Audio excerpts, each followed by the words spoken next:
Honourable members, the prayer.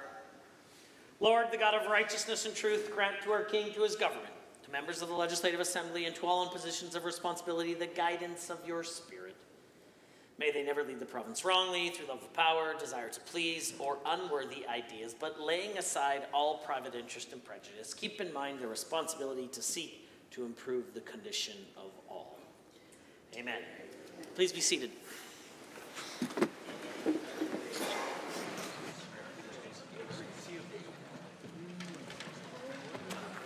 Introduction of visitors. Introduction of guests.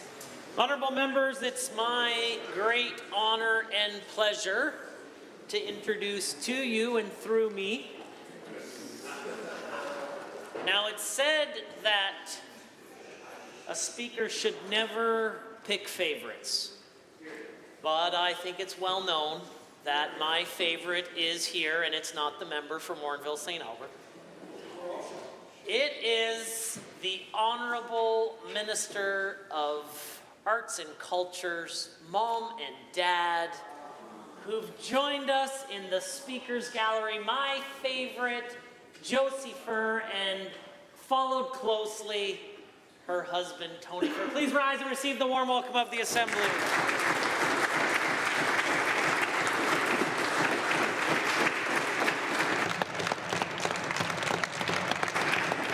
The Honourable Member for Calgary Elbow has a school group to introduce. Monsieur le Président, je vous présente les élèves et les professeurs de la Lycée international de Calgary, une école de Calgary Elbow. Ils sont ici toute la semaine. Levez-vous s'il vous plaît et acceptez les félicitations traditionnelles de cette assemblée. The Honourable Member for Athabasca Barhead Westlock. Thank you, Mr. Speaker. I'm glad to rise today and introduce to you and through you to all members of the legislature, a incredible group of students from Rochester School in my constituency, together with their teachers and support, Val, Brooke, and Lori. Would you all please arise and receive a warm welcome of the Assembly. The Honourable Minister of Advanced Education. Mr. Speaker, it is my honour to introduce to the Assembly a number of guests from APEGA, including President Tracy Stock and CEO Jay Nagendran, along with some outstanding students in recognition of National Engineering and Geoscience Month. I am also honoured to introduce President Annette Trimby and guests from MacEwan University. Please rise and receive the traditional warm welcome of the Assembly. The Honourable Minister of Economic Corridors and Transportation. Well, thank you, Mr. Speaker, and to you and through you, I would like to welcome some incredible constituents of mine from Innisfil, Sylvan Lake to the Chamber. Terry Raymond will be receiving his King's Coronation Medal. He's joined by his family, Brianne, Victoria, Hudson, and Harlow, and I would ask that they rise and receive the warm welcome of this Assembly. The Honourable Minister of Arts, Culture, and the Status of Women. Mr. Speaker, thank you for already introducing them, and I too would like to welcome my mom, a frequent visitor and your biggest fan, back to the legislature. And I would also like to welcome my dad to question period, and while you can't tell by the look on his face, he is thrilled to be here. Mom and Dad, thank you for being here. Are there other introductions? The Honourable Member for Edmonton, Glenora. Thank you very much, Mr. Speaker. It's my honour to introduce two representatives of the Crossroads BIA, and for all out-of-town guests, that's 118th Ave Shopping District. Please, Jamie and Mark, please rise and receive the warm welcome of our Assembly, and colleagues, please spend your money in their businesses. Are there others? The Deputy Premier. Mr. Speaker, I'd like to introduce to you and through you Mr. and Mrs. Joel and Deborah Mullen from Spruce Grove and their support dog, Mishi, great members of the community, and we welcome the legislature. If they can stand up and get the warm welcome of the Assembly. Thank you. Are there other introductions? Seeing none, the clerk, please. Ministerial statements. Member statements. The Honourable Member for Edmonton Castle Downs has a statement to make. Mr. Speaker, I rise today to speak directly to my colleagues across the aisle. I know you. I know many of you well. And I know that despite our political differences, every single one of you got into politics because you wanted to do public service, because you wanted to do good things for your neighbours. I know many of you come from a lifetime of service in the nonprofit sector, from volunteer work to municipal government. and I know that many of you are people of deep faith. So today I ask you, is this the government you thought you were signing up for? The Premier and her cabinet have multiple ethical lapses and seem to only care about enriching themselves and their friends. This is not a government that is interested in governing or making life better for the average Albertan. The UCP's corrupt care scandal is riddled with bloated contracts that were handed out to their friends and private surgical facilities, none of which has made the healthcare system better. Wait times have only increased. Operating rooms are broken, not serving Albertans. Even worse, the Royal Alex Hospital hasn't done a hip or knee replacement in nearly a year. Wow. It would only take this government $240,000 to reopen the Alex, but this government isn't interested. They would rather spend hundreds of millions of dollars handing out contracts to their friends who take them to hockey games. And now we have a Premier who's playing fast and loose with Canada. She herself has said she wants to provoke a national unity crisis if she doesn't get her way. Is this the leadership you were aiming for? Is this the kind of government you want to be associated with? There's a better alternative. Listen to your constituents. Fight for Canada. Fight for Alberta. The Honourable Member for Vermilion Lloydminster Wainwright. Thank you, Mr. Speaker. Auto insurance is annoying. It's a product we all pay for in order to drive, and one that's frustrating, opaque, and often expensive. When you're in a collision, it often means years of waiting for court dates, giving a significant chunk of your settlement up in legal fees, and having to wait months or years to get the care you need. That's why we're making changes to the system. By implementing the Care First system, Albertans who have been in a collision will get the best care possible when they need it and from the health care practitioner of their choice. Instead of having their benefits capped at $50,000, they will get medical treatment for as long as they need it. They won't have to sue anyone to get it. Under the current tort system, if there isn't an at-fault driver to sue, Albertans can't even get their care covered. They are forced to pay out of pocket with only a small portion of their care covered. Now, Albertans will be able to get medical treatment regardless of whether they're in a collision with an at-fault driver or not. They will get it for as long as they need it with the best benefits in Canada. And they'll get their income replaced, permanent benefits if necessary, and without waiting or paying. On top of that, they'll save money. A report commissioned by our government found that under the Care First system, Albertans will save $400 a year, providing even more relief to Alberta families in addition to the income tax cut. If an Albertan is hit by someone committing a crime, they can still sue. If they are out of pocket for more money than they receive in benefits, they can still sue.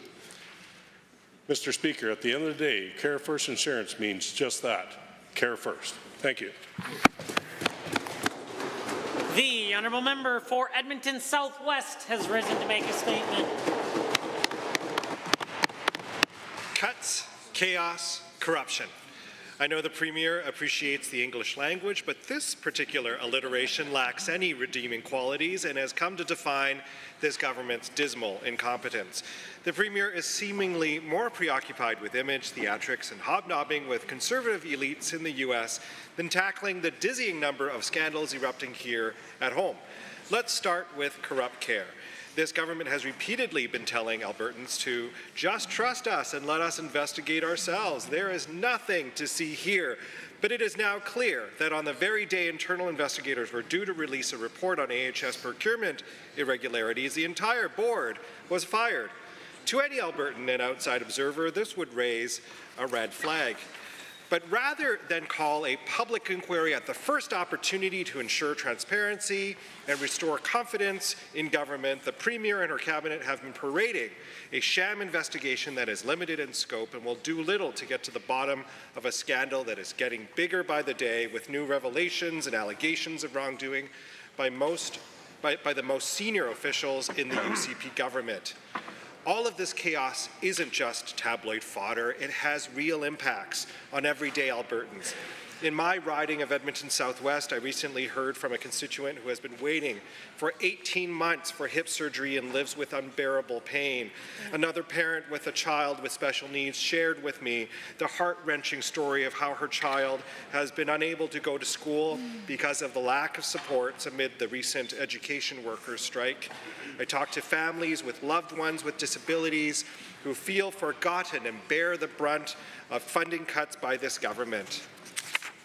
Mr. Speaker, I hope this week when the Premier spends taxpayer dollars to enjoy her glass of champagne in sunny Florida, schmoozing with Ben Shapiro, that she doesn't forget the everyday Albertans she has left behind. The honourable member for Camrose. Mr. Speaker, every Albertan, regardless of ability, deserves the opportunity to pursue their dreams and live a full and meaningful life. Everyone deserves to have their chance to feel that they are needed in the workplace, that they are an asset to the team, that they are capable of finding success, and that they can pursue a career that they want. It's important that we empower people with disabilities to reach their full potential.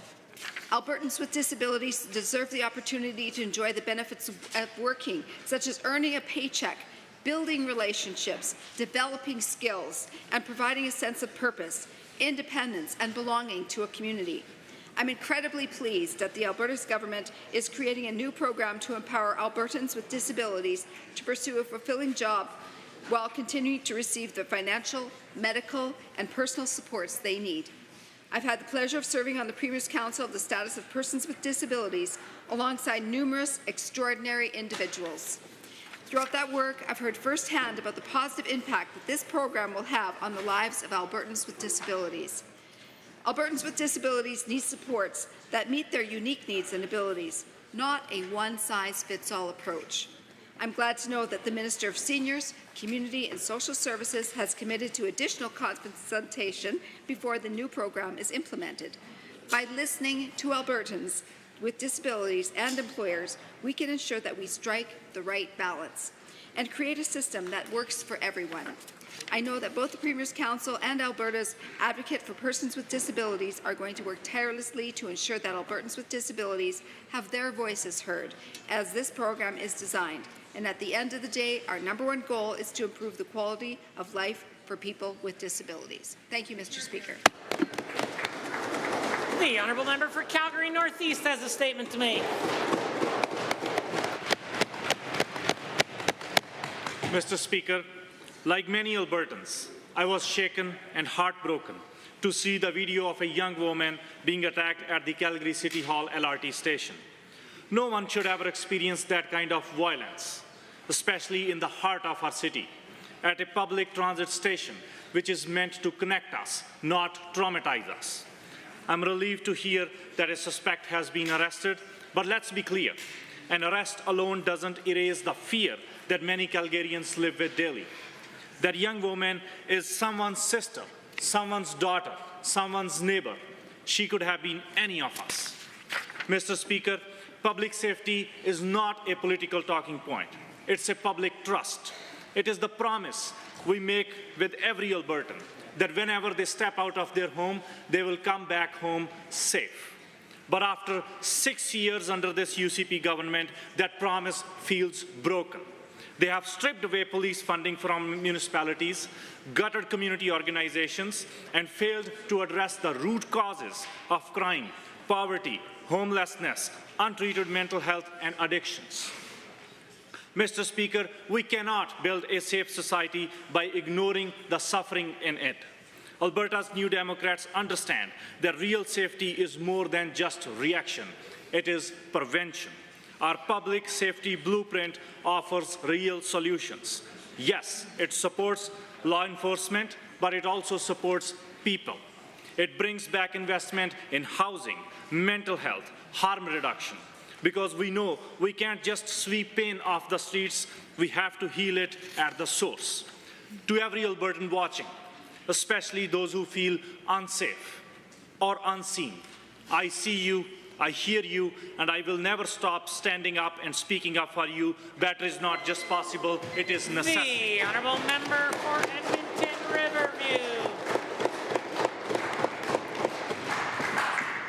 The UCP has decided to overhaul our healthcare system, but instead of providing better care for Albertans, things keep getting worse. In fact, the dismantling of AHS has exposed the real reason for the overhaul. The UCP are further privatizing our healthcare system and giving bloated contracts to their elite friends. Of course, the UCP always seems to benefit from something in return. Box seats at Oilers playoff games come with a price, and that means cuts, chaos, and corruption are the payment. Meanwhile, seniors in the continuing care system languish. The insufficient staff to resident ratios means staff are overworked and seniors are not supported in a timely manner. Last April, the UCP changed the Continuing Care Act to remove minimum daily hours of care from the legislation, leaving families and seniors with no legal recourse to challenge operators when residents were neglected. Sufficient staffing levels make a big difference in the lives of seniors. Without this, seniors must wait longer for support with hygiene, eating, and other aspects of general care. Sadly, I've heard from many families concerned about this. Also, there have been many Albertans reaching out to me regarding the staff being laid off or having their hours cut. A significant issue in the industry has been the lack of full-time staff. Operators will often only hire healthcare aides on a part-time basis so that they do not have to pay them benefits. But without full-time work, many must have another job, which creates instability in the workforce and lower standards of care for the residents. Evidence of the serious situation in continuing care is the dramatic increase in founded allegations relevant to the Protection of Persons in Care Act. Last year, founded allegations increased threefold. This should be a clarion call to the Ministers of Health and Seniors and Community Social Services. Instead, both ridiculously blame others for their own incompetence. We have a UCP government that does not care about vulnerable seniors. Their lack of integrity and compassion is jarring. Cuts, chaos, and corruption. Presenting reports by standing and special committees. Presenting petitions. Notices of motions. The Government House Leader. Thank you, Mr. Speaker. I rise to give oral notice of Bill 48, the iGaming Alberta Act, sponsored by the Minister of Service Alberta and Red Tape Reduction. Introduction of bills, tabling returns and reports. Are there tablings? The Honourable Member for Edmonton West Henday. Mr. Speaker, I rise to table the requisite copies of an email from Shannon Fuhrer, who raises issues about the closure of SACE and I urge this side of that side of the House to read this as a concern for closing of that important centre. St. Albert. Speaker, I have a press release from Inclusion Alberta dated March 20th. Media release, Government of Alberta depriving tens of thousands of ACE recipients poverty relief by clawing back Canada Disability Benefit. And I also have a copy of one email of hundreds of a young person talking about the extraordinary costs related to their disability. Are there others? Seeing none, the clerk. Tablings to the clerk. I wish to advise the Assembly that the following document was deposited with the Office of the Clerk on behalf of Honourable Minister LaGrange, Minister of Health, pursuant to the Alberta Health Act, Office of the Alberta Health Advocates 2023-24 Annual Report. Honourable members, that brings us to oral question period. And the Leader of His Majesty's Loyal Opposition has question number 1.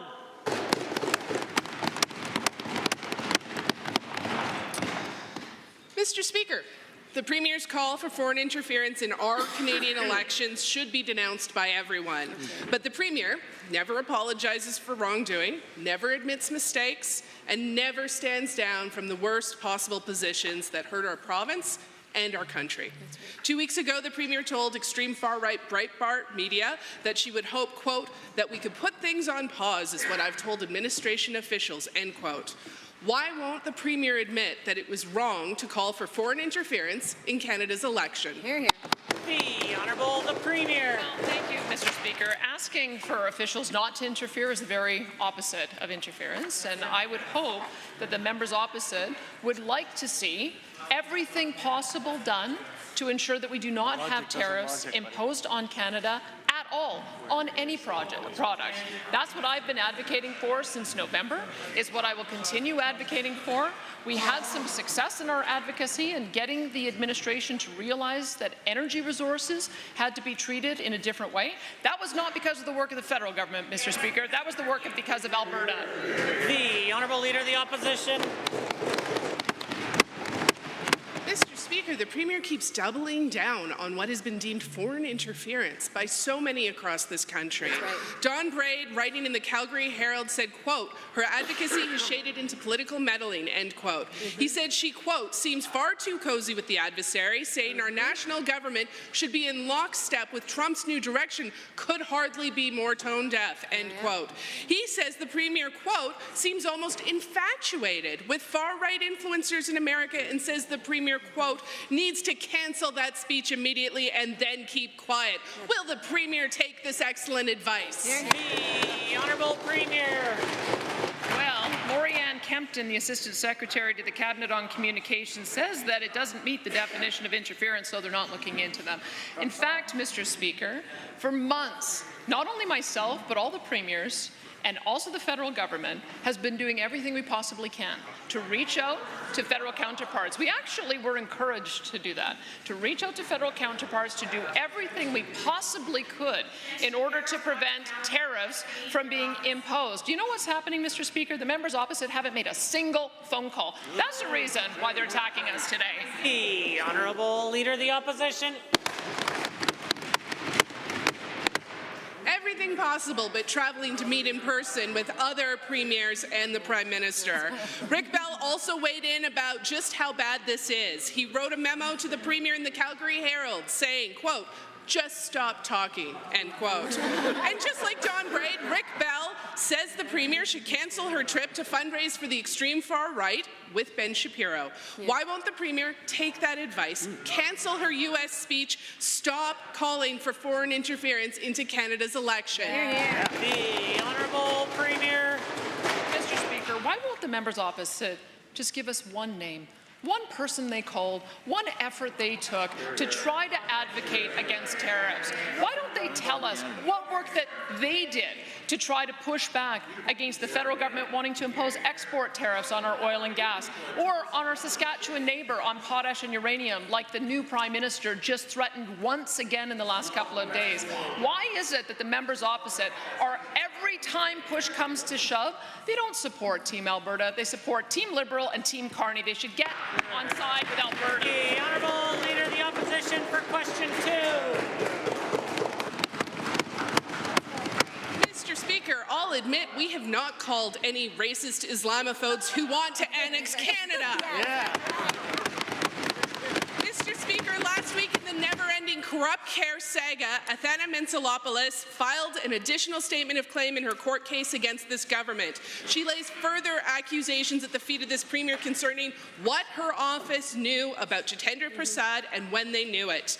This is about a former government employee who worked for MH Care while also procuring things for the government. On what day specifically did the Premier's Chief of Staff brief the Premier about Jitendra Prasad's conflict of interest? The Honourable the Premier.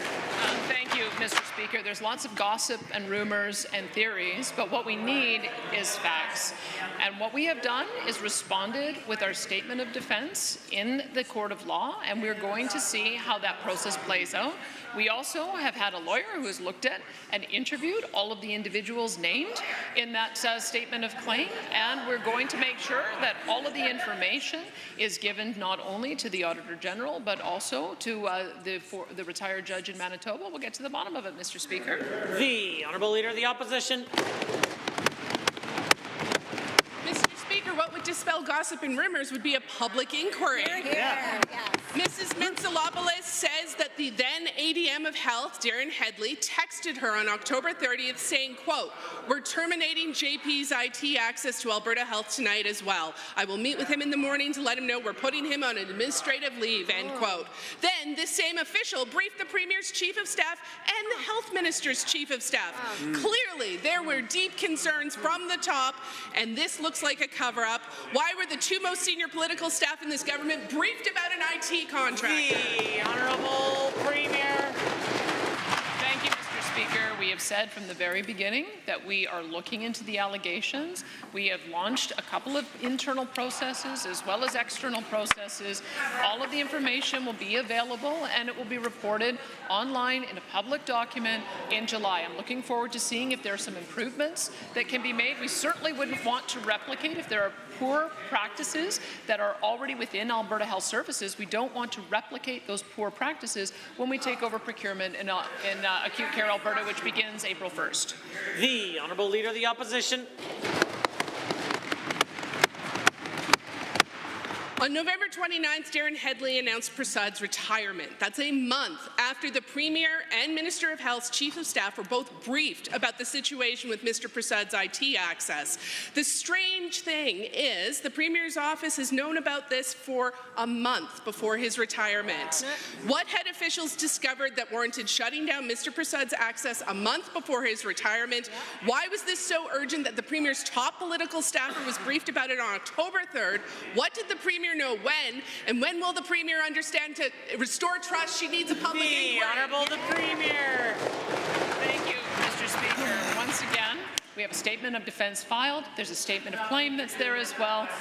And with the passage of time, we will see what the court determines, because none of the allegations, rumours and gossip have been verified by the court. But what I can tell you, Mr. Speaker, is the reason we are making the changes in the refocusing of Alberta Health Services to be a hospital-only delivery agent and operator is so that we can have a greater range of service delivery, so that we can have charter surgical centres. They're the only things reducing the wait times, Mr. Speaker, and we're going to continue doing it. The Honourable the Leader of the Opposition for question number 3. Mr. Speaker, the topic of foreign interference has taken over the federal election because of the Premier's ridiculous and dangerous comments. The Globe and Mail reports that officials from India were secretly working to influence the outcome of the federal Conservative leadership race that Pierre Poilievre won. They report, quote, CSIS learned Indian agents were involved in raising money, organizing within the South Asian community for Mr. Poilievre during the leadership race, end quote. Why would the Premier invite more foreign interference into Canada's elections at a time when the country is under threat? Hear, hear. I might encourage the Leader of the Official Opposition to find ways to ensure that the questions that the Premier are answering are specifically about matters of provincial jurisdiction, in particular government policy, which is, of course, the reason for question period. The Honourable the Leader of the Government. Thank you, Mr. Speaker. I ask them once again, just give us one name or one action that they took to try to stop tariffs from being implemented, because I have 2 pages of the people that I met with. I met with Montana Senator Steve Daines. I met with the Oklahoma Senator Mark Wayne Mullen. I met with West Virginia Senator Shirley Capito. I met with Congressman Bruce Westerman. I met with Congressman Scott Peters. I also met with Francois Poirier with TC Energy, the U.S. Chamber of Commerce. I met with the American Fuel and Petrochemical Manufacturers. I met with the CEO of E3 Lithium. I met with countless people, Mr. Speaker. They can't even name one. The order. The Honourable Leader of the Opposition. Mr. Speaker, all those meetings the Premier has admitted were part of a selfie tour and were at parties. Meanwhile, our leader was at the First Ministers' Conference and the U.S.-Canada Summit.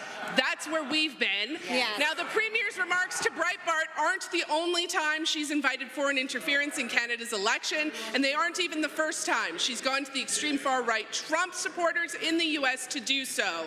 Last winter, the Premier asked the extremist Tucker Carlson to help defeat Justin Trudeau. I'm so curious. How many times has the CPC asked you to stop?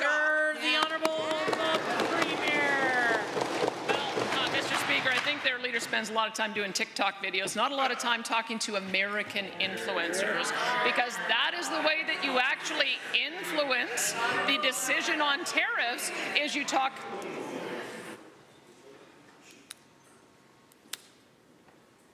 The Honourable the Premier. You talk to American influencers, such as the chief. Order. If the Honourable Member for Edmonton Goldbar would like to ask a question, I encourage him to rise to his feet to do so. Until then, the Premier. Such as, let me continue, Mr. Speaker, Doug Burgum, the Secretary of the Interior, who I've met with, Chris Wright, Secretary of Energy, Marco Rubio, Secretary of State, Pete Hegseth, Secretary of Defense, Devin Nunes, Chair of the President's Intelligence Advisory Board, Texas Senator Ted Cruz, Florida Senator Rick Scott. I can go on, Mr. Speaker. They can't name one person. The Honourable Leader of the Opposition. Mr. Speaker, Don Braid and Rick Bell are both urging the Premier to cancel her Ben Shapiro trip. But it's not just them weighing in. Gary Mason of the Globe and Mail writes, quote, "People aren't stupid and they can add things up for themselves. Her words are her words. She can't take them back now," end quote. He says, quote, "It's offensive and wrong. It's certainly no way for a provincial leader in Canada to behave in the midst of a national crisis. In fact, it's just the opposite," end quote. Why won't the Premier do the right thing, cancel her trip to Florida, and stop bragging about selfies? Order, the Honourable Premier. Well, Mr. Speaker, I note that when other premiers go and do American media, they're praised. I wonder why it is that when I go and do American media, the members opposite have nothing but criticism. Order. Order. A point of order is noted at 2:01. The Honourable Premier is the only one with the call. Mr. Speaker, when we began 4 months ago in our lobby efforts, we were encouraged by federal officials, by other premiers across all political parties to use our contacts and network to do everything possible to stop tariffs. I have done that. Now, all of a sudden, Team Carney comes along, and the members opposite are parroting Team Carney's talking points. And why is that, Mr. Speaker? They're certainly not standing up for Alberta, and I wish they would. The Honourable Leader of the Official Opposition for question 4. The Premier is not getting the praise she wants because she's terrible at what she's been doing. Mr. Speaker, at an AHS board meeting on December 19th of last year, 3 deputy ministers were present. The deputy ministers for health, for seniors, community and social services, and for mental health and addictions were all at that AHS board meeting. And at that meeting, the board was briefed that a forensic audit was in place that the CEO started. These officials must have informed their ministers and cabinet about the serious allegations, including the recommendation to take this to the RCMP. What did they share and when? Hear, hear. The Honourable the Premier. Thank you, Mr. Speaker. I can tell you the refocusing that we're doing in Alberta healthcare is vitally important. The 3 deputy ministers in question have all set up separate agencies that are going to be managing different parts of the healthcare system. This is the entire reason for the refocusing. It is the entire reason why we are getting Alberta Health Services to be refocused, to focusing strictly on hospitals. It's why we did not need to have a board overseeing that any longer. We have Acute Care Alberta that has had its legal day 1 as of February 1st, and it will be taking over a lot of the operational roles as of April 1st. The Honourable Leader of the Opposition. 3 deputy ministers were at that meeting, 3 of them present for a discussion about the forensic audit, and I am certain they would have all taken detailed notes.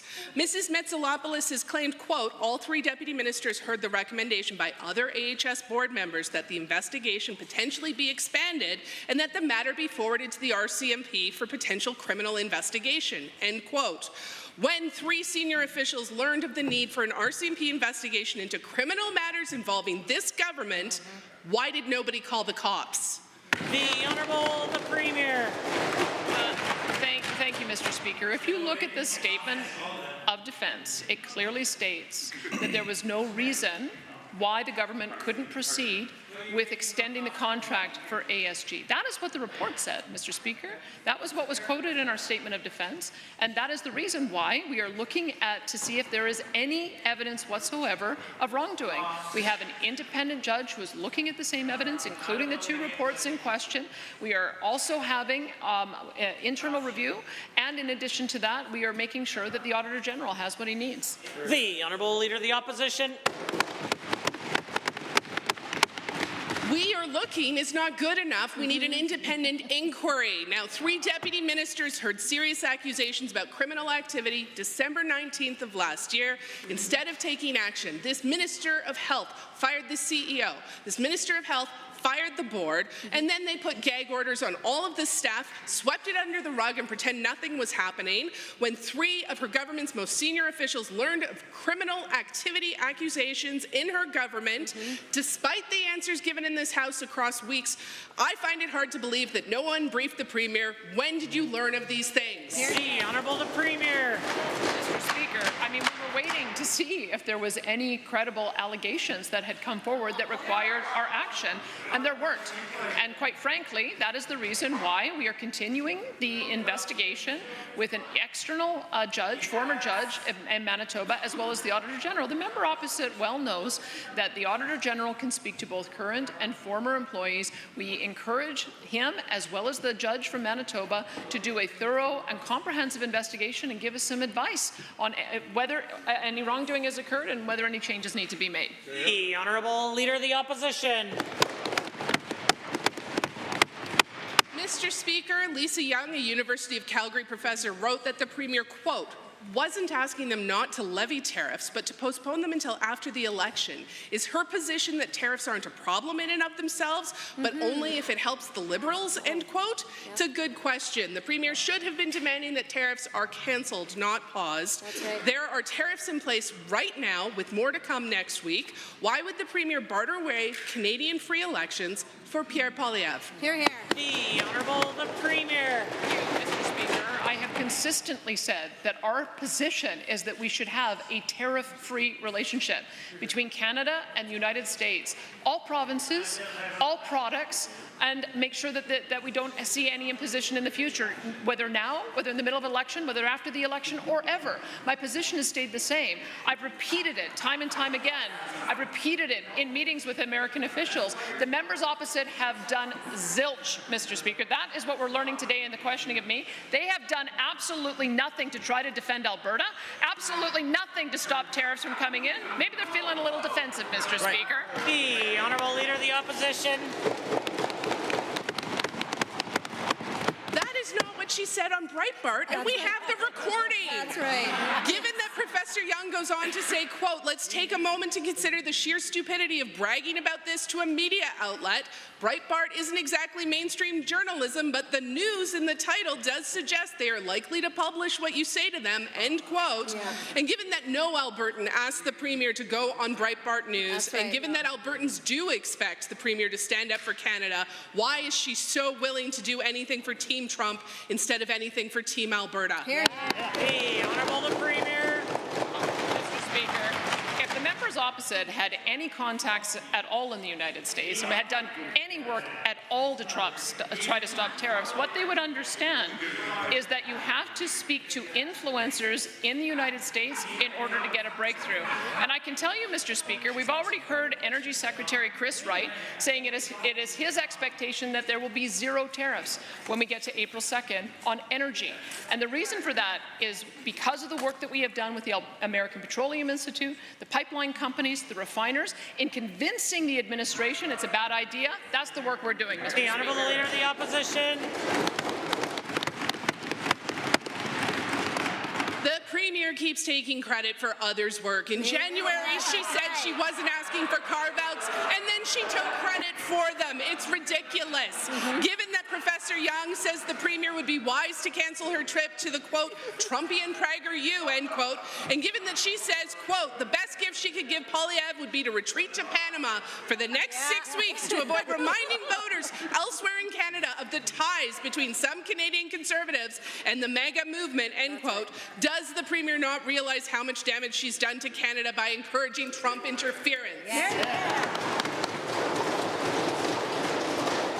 I might just remind the Leader of the Opposition that after question 4, all supplementals must be done without the use of a preamble. The Premier. I don't know, Mr. Speaker. Are they for real? Do they really think that Justin Trudeau was the one out there advocating on behalf of the energy industry in the United States? The guy who imposed the No More Pipelines bill, the tanker ban, an emissions cap on oil, an emissions cap on methane, net zero power regs, net zero vehicles, net zero building construction? Mr. Speaker, those are all policies advanced by the NDP. It's the Liberal NDP coalition that is damaging this province, damaging our industry, and I'm the one standing up for it.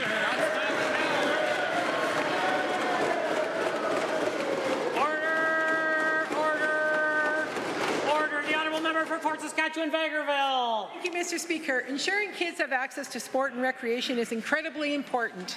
Sport is about more than just having fun. It teaches teamwork, builds confidence, and promotes healthy lifestyles that last well into adulthood. Our government recognizes the importance of getting kids access to sport and recreation, which is why 2 years ago the Minister of Tourism and Sport created the Every Kid Can Play program. To the Minister of Tourism and Sport, how many children has the Every Kid Can Play program helped get off the sidelines and into the game? The Honourable the Minister of Sport and Tourism. Well, thank you, Mr. Speaker. I appreciate the honourable member's question, the opportunity to rise here today and talk about a very important program, the Every Kid Can Play program. Our government is committed to breaking down financial barriers and making sure that no kid is left on the sidelines and everyone gets a chance to compete and play. And that's why, since its inception, the Every Kid Can Play program has helped over 21,000 kids register and Order. As I mentioned earlier, if the Honourable Member for Edmonton Gold Bar wants to ask a question, encourage him to rise to his feet at an appropriate time and do so. Until then, I should at least be able to hear the Minister.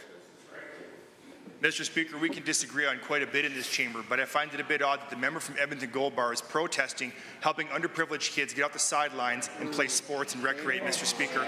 Our government is committed to creating a healthy, happy province, and this is part of it.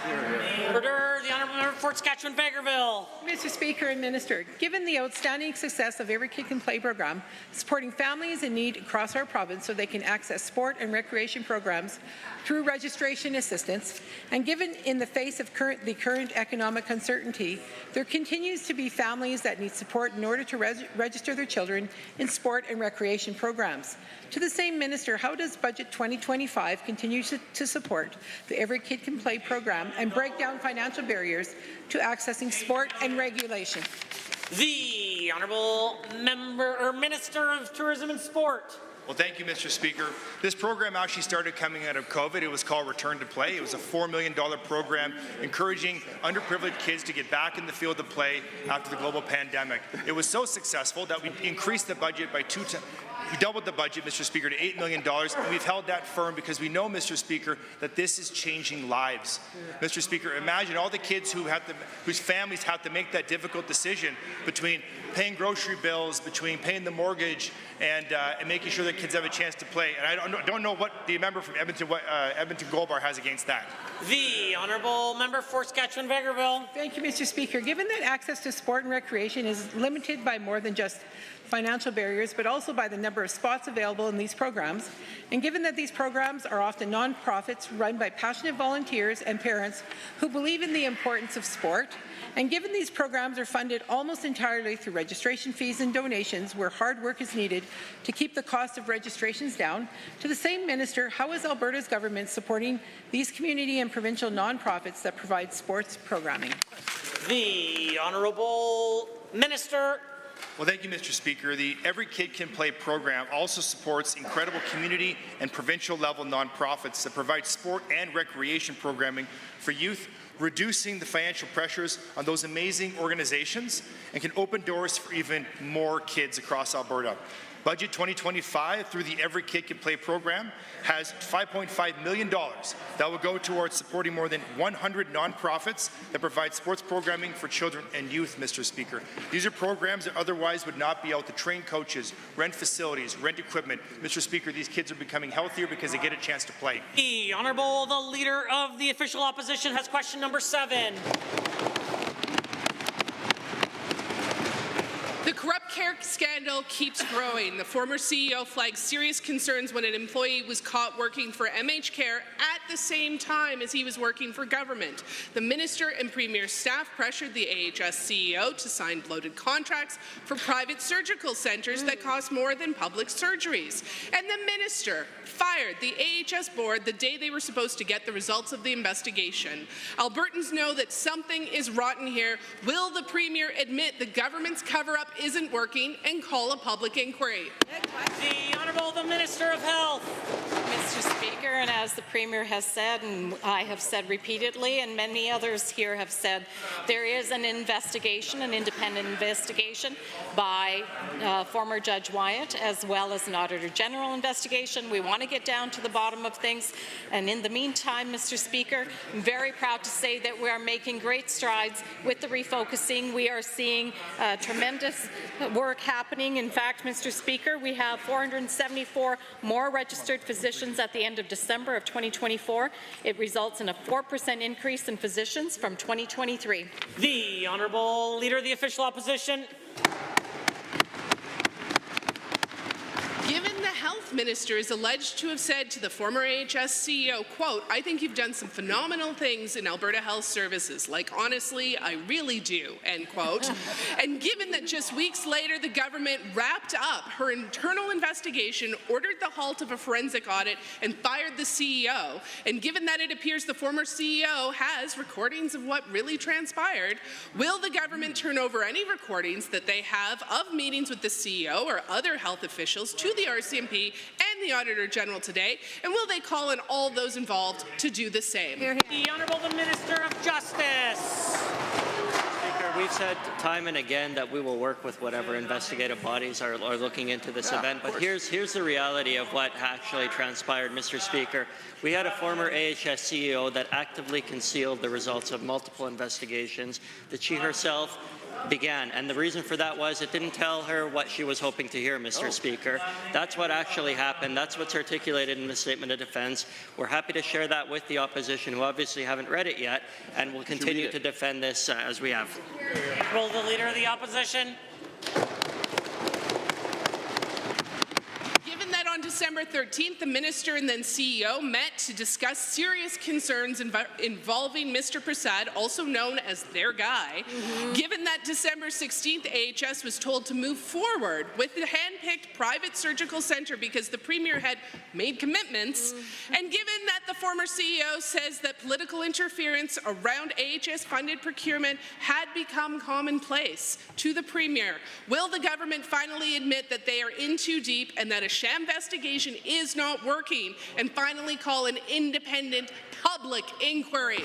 The Honourable Minister of Justice. Mr. Speaker, the Leader of the Opposition needs to have faith in the processes that are already taking place. Again, all independent processes, all independent investigations. Looking into this government has already committed to working with those investigations to provide whatever it is that they need, Mr. Speaker.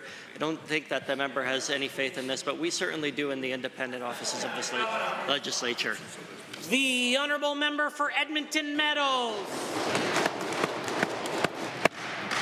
While Alberta faces the threat of trade war that could cost tens of thousands of jobs, the Premier is flying to Florida this Thursday to fundraise for PragerU, a far-right extremist media company, at a private $25,000 per table event. This isn't about winning American hearts and minds. It's about bolstering a relationship with far-right content creators. Don Braid and Rick Bell have called for her to cancel it. Why won't the Premier do the right thing and cancel the trip? The Honourable the Government House Leader. Mr. Speaker, the Premier will do nothing of the sort. She will continue to do exactly what she was hired by people of Alberta to do, which is defend Alberta's best interests and promote our trade relationship with the United States. Over the last several months, she has done exactly that by meeting with several legislators and secretaries, including high-ranking officials like Marco Rubio, the Secretary of State, Pete Hegseth, Secretary of Defense. Order, order.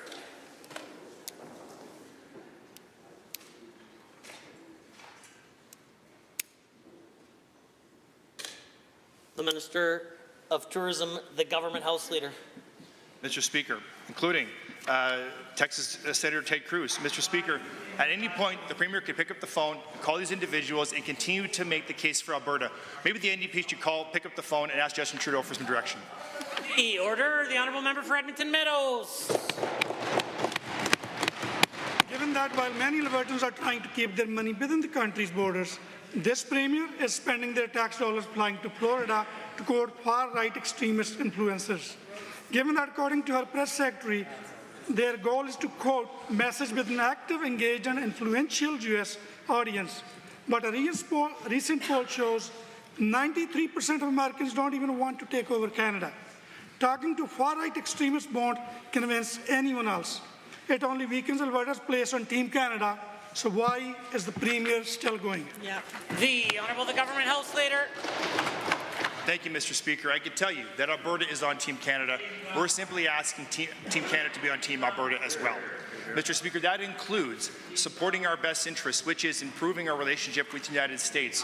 We are certainly facing uncertain times with the potential of looming tariffs, but right now, Mr. Speaker, our Premier will continue to do what she has been doing, which is meeting with state legislators, federal legislators, and secretaries, including Doug Burgum, the Secretary of Interior and Chair of the National Energy Dominance Council. Mr. Speaker, these are people who have the President's ear, who can help us make a difference and continue to strengthen our relationship with our neighbours to the south. The honourable member. Given that instead of working with Canada against the real threat of trade war, the Premier is wasting taxpayers' dollars, jetting off to Florida to help fill the coffers of PragerU, an extremist media outlet. Given that she will share the stage with Ben Shapiro, who spreads the homophobic and Islamophobic views and repeatedly calls for Canada, quote, silly country, and wants to make our great nation outlining Jewish territory. Why would the Premier align herself with this man when Albertans want her to cancel the trip and focus on protecting Alberta's interest? The Honourable the Government House Leader has risen. Mr. Speaker, as the Minister of Tourism and Sport, I know a fishing expedition when I see one. And I can tell you right now, Mr. Speaker, that right now the members opposite are casting line in the water, seeing what they can pick up from that ever-dwindling group of supporters. Mr. Speaker, in the last year alone, 3 members have jumped ship from the NDP caucus. When will they figure out that their ship is sinking? Order. The Honourable Member for Cypress, Medicine Hat. Thank you, Mr. Speaker. Well, Alberta is competing for job-creating investments. Families are facing rising costs of living due to failed Liberal and NDP policies. Yet the provincial NDP once again shows how out of touch they are, with the Calgary Foothills MLA recently calling for BC-style taxes, including a 7% sales tax and $20 billion in higher taxes, while Edmonton Decor's MLA dismissed the value of cutting taxes for hardworking Albertans. To the Minister of Finance, what impact would these disastrous BC-style taxes have on Alberta families and businesses? The Honourable the Minister of Finance, the President of Treasury Board. Thank you, Mr. Speaker, and thank you to the member for the question. If Alberta were to adopt the same taxes as British Columbia, it would cost Albertans and Alberta businesses an additional $20.1 billion, or roughly $2,100 per family. An additional sales tax would cost Albertans roughly $1,200 per family. With the income tax cut that Albertans are receiving this year, they will save up to $750 in income taxes and still pay nothing in sales taxes. The Honourable Member for Cypress, Medicine Hat. Thank you, Mr. Speaker, and thank you to the Minister. Given Albertans have repeatedly voted in support of keeping taxes low in our province, and given that the NDP MLA for Calgary Elbow has also pushed for a sales tax, dismissing the value of putting money back in the pockets of everyday Albertans, and given that Budget 2025 provides savings of up to $1,500 per family and $750 per individual, helping Albertans pay for groceries and save for the future, again to the same Minister, what does the UCP track record look like compared to the NDP on keeping taxes low? The Honourable the Minister of Finance. Thank you, Mr. Speaker. Thank you for the question. The short answer is the track record is very good.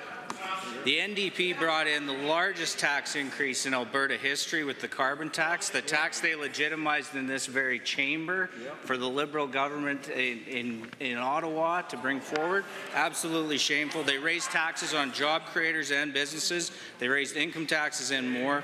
We got rid of the carbon tax. We cut taxes on our job creators and brought in even more revenue at 8% than the NDP did at 12%. And now we're cutting income taxes to save Albertans up to $750 a year. The Honourable Member. Thank you, Mr. Speaker and Minister. Given that the former Calgary mayor turned disastrous NDP leader's record speaks volumes by increasing taxes by nearly 81%, driving up the cost for Calgarian homeowners and families, and given that the NDP is doubling down on their unaffordable agenda, supporting a sales tax, higher income taxes, and opposing tax relief for workers and families, to the Minister of Finance, how is Alberta's government protecting families from higher taxes and maintaining the Alberta advantage? Thank you. Honourable Minister of Finance. Thank you, Mr. Speaker. Thank you for the question. The phrase Alberta Advantage was first coined in August 1993 in this very chamber. The throne speech from that year stated the government will not try to buy prosperity through higher taxes. Instead, it will build on Alberta's existing advantage of low taxes and free enterprise spirit to develop the most competitive economy in North America. That is still the goal, and it should be the goal of everyone in this chamber. We're keeping that alive, Mr. Speaker. Albertans pay $20 billion less in taxes than the next lowest province, and we're cutting taxes again. The honourable member for Calgary-Falconridge has a question to ask.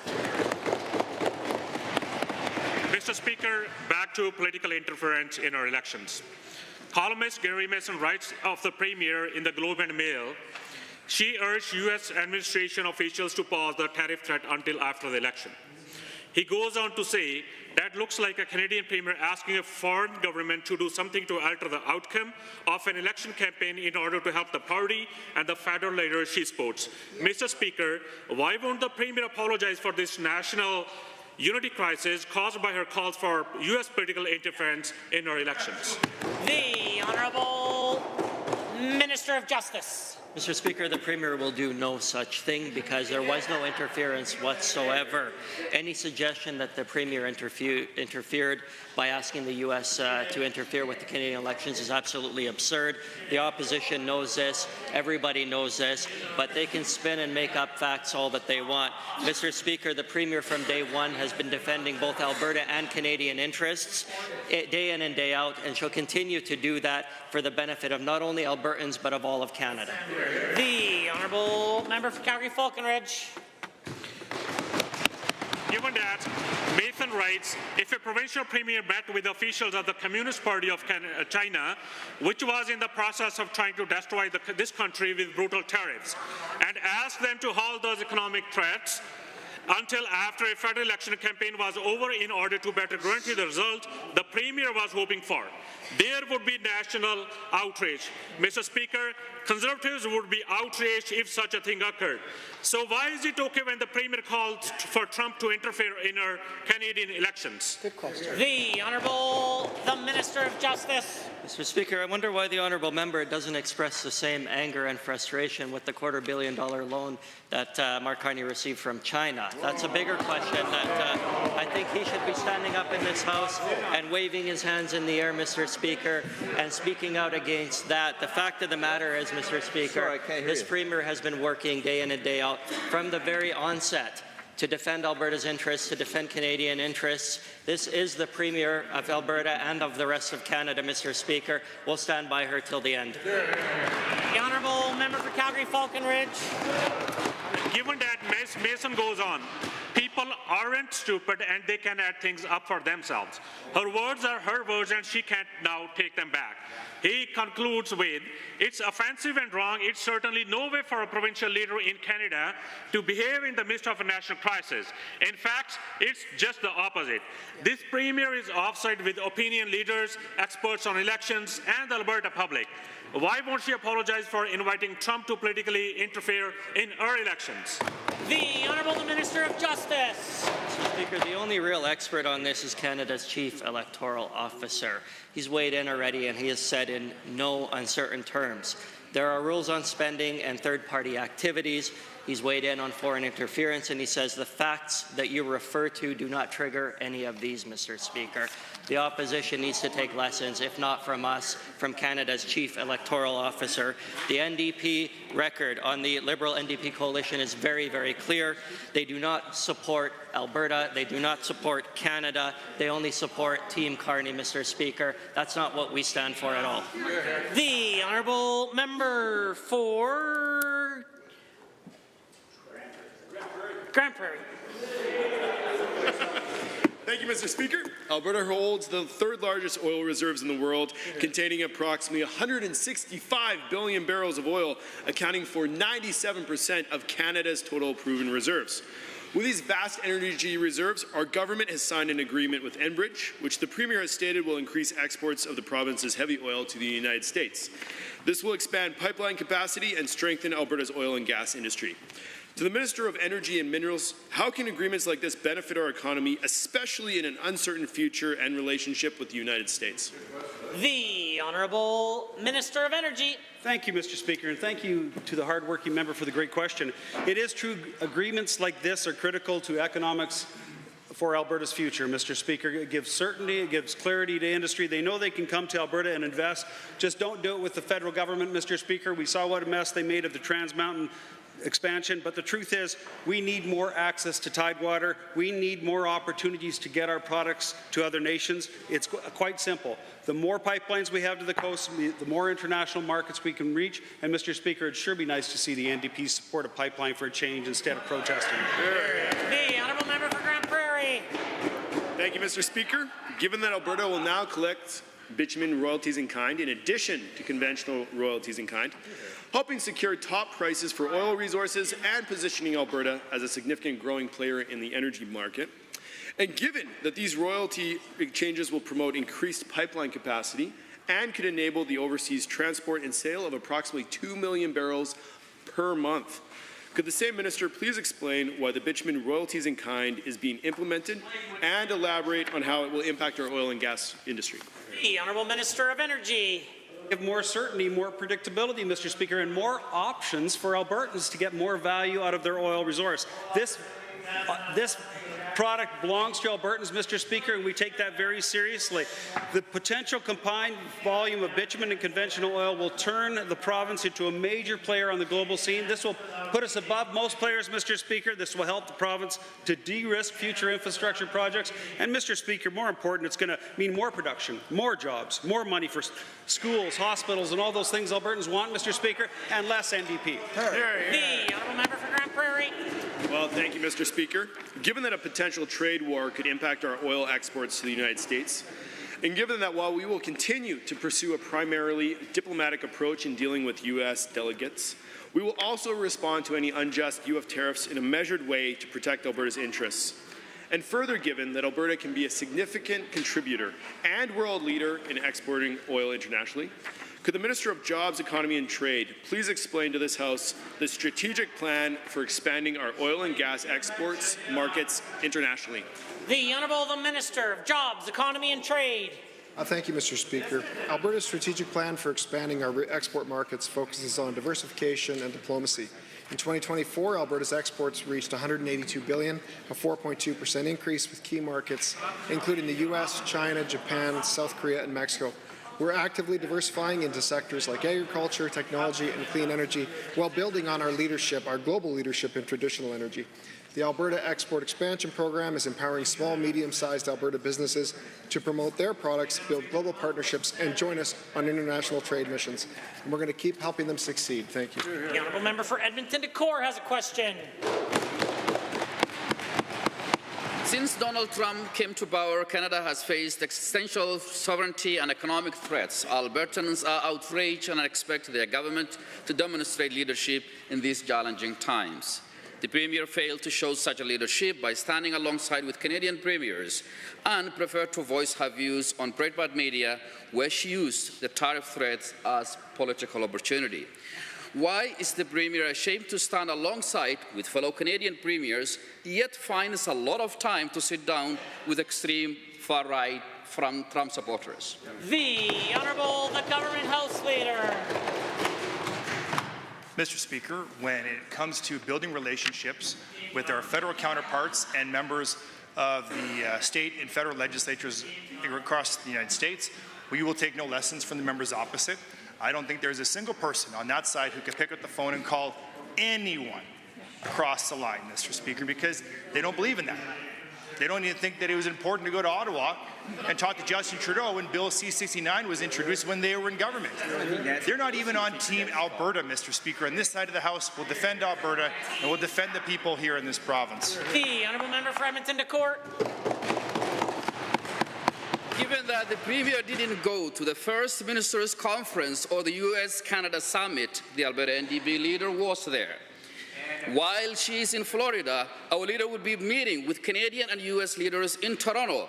Can the Premier confirm to this House that she will be there for Alberta? The Honourable the Government House Leader. Mr. Speaker, I can confirm to everyone in this House and everyone watching TV, the Premier will always be there for Alberta. Mr. Speaker, that's why over the past several months, since the election in the United States, the Premier has continued to meet with state and federal legislators, such as Oklahoma Senator West Virginia Senator Shelley Capito, Congressman Bruce Westerman, Congressman Scott Peters, U.S. Chamber of Commerce. Mr. Speaker, this is an exhaustive list of people the Premier has met with to continue to tell the United States how important our relationship is with them. Honourable member. Given the Premier is embarking on another U.S. trip, this time to share a stage with Ben Shapiro, someone who calls Canada a silly country. Given that formal meetings have minutes and agendas, not selfies, when will this Premier stop playing the Team Trump and instead join Team Canada and stand strong and united against Trump threats? When? The Honourable Government House Leader. Mr. Speaker, the members opposite have been on Team Selfie since 2015, when Justin Trudeau was elected. Mr. Speaker, they have been a lapdog for Justin Trudeau. And now he's not there, their best friend and ally. Now they're jumping on Team Carney and Team Jagmeet Singh. Mr. Speaker, you can't serve two masters, but I'm curious, who are the members opposite voting for? The Honourable Member for Calgary Mountain View.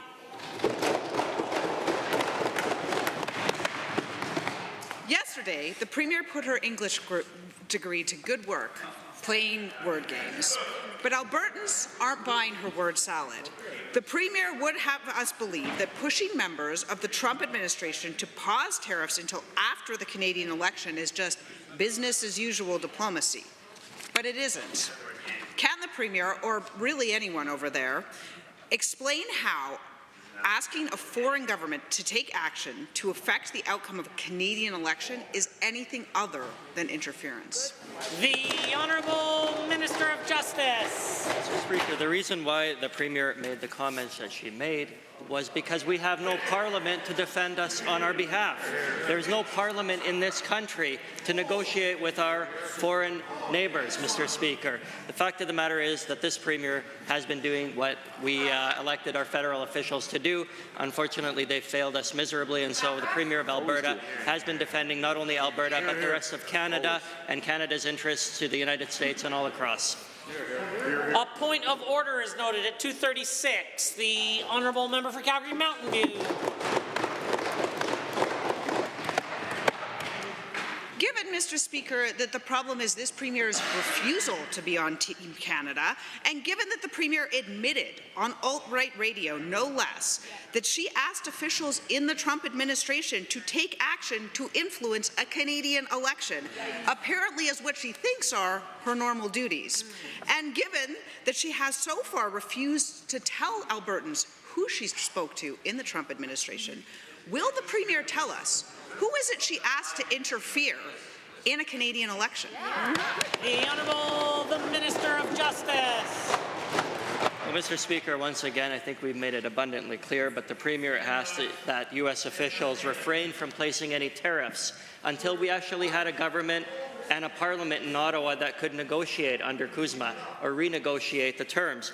That is a standard operating practice, Mr. Speaker. If you don't have a federal government to negotiate with our international partners, the idea is that we wait until we actually have a competent one to do so.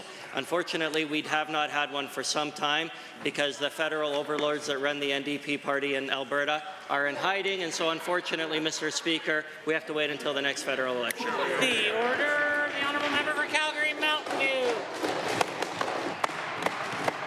Given, Mr. Speaker, that implying that there is no government in Ottawa when in fact there is something a Minister of Justice should know much better than to do, and given that the Premier asked the Trump administration officials to, quote, put things on pause, end quote, until after the election.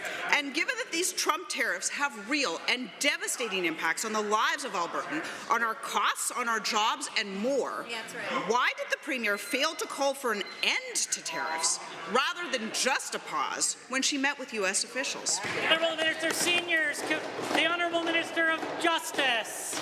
Speaker, I am very happy to hear that the member opposite understands that tariffs are economic economically devastating to this province. That's exactly what the Premier has been doing since day one. We know how weak the federal Liberal Party has been and the federal Liberal government with an absentee Prime Minister who has failed to defend on our behalf. And so the Premier of Alberta has stepped up to the plate, not only to defend Alberta's interests, but the rest of Canada, Mr. Speaker. The members opposite should be thankful for the work that the Premier has done, because we all are, and we all are better for it as Albertans. Honourable members, that concludes the time allotted for oral question period. In 30 seconds or less, we will continue with the remainder of the daily routine.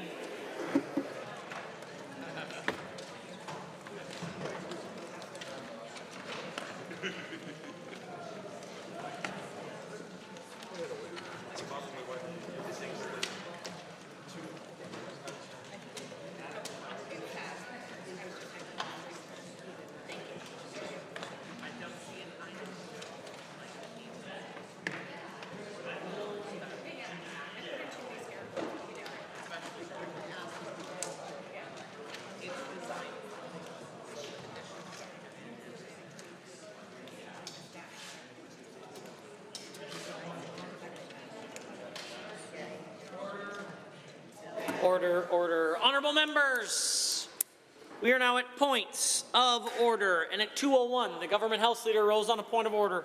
Thank you, Mr. Speaker. I would like to withdraw that point of order, but I know there's another one after that. I consider this matter dealt with and concluded, and at 2:36 is the only other point of order that I have on record. The Honourable the Government House Leader.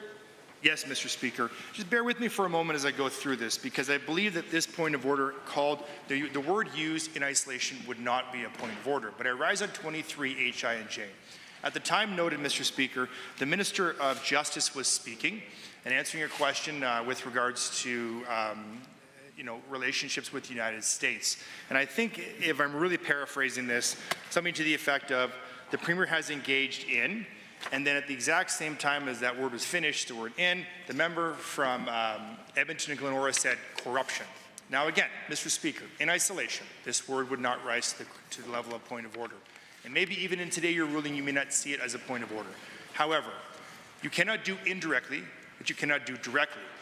And finishing the minister's statement by suggesting that the Premier herself is corrupt would create disorder in this chamber. Mr. Speaker, I understand the member from Edmonton Glenora is quite talented at finishing our sentences on this side of the House. Sometimes it's actually not too bad. Sometimes the member's pretty clever.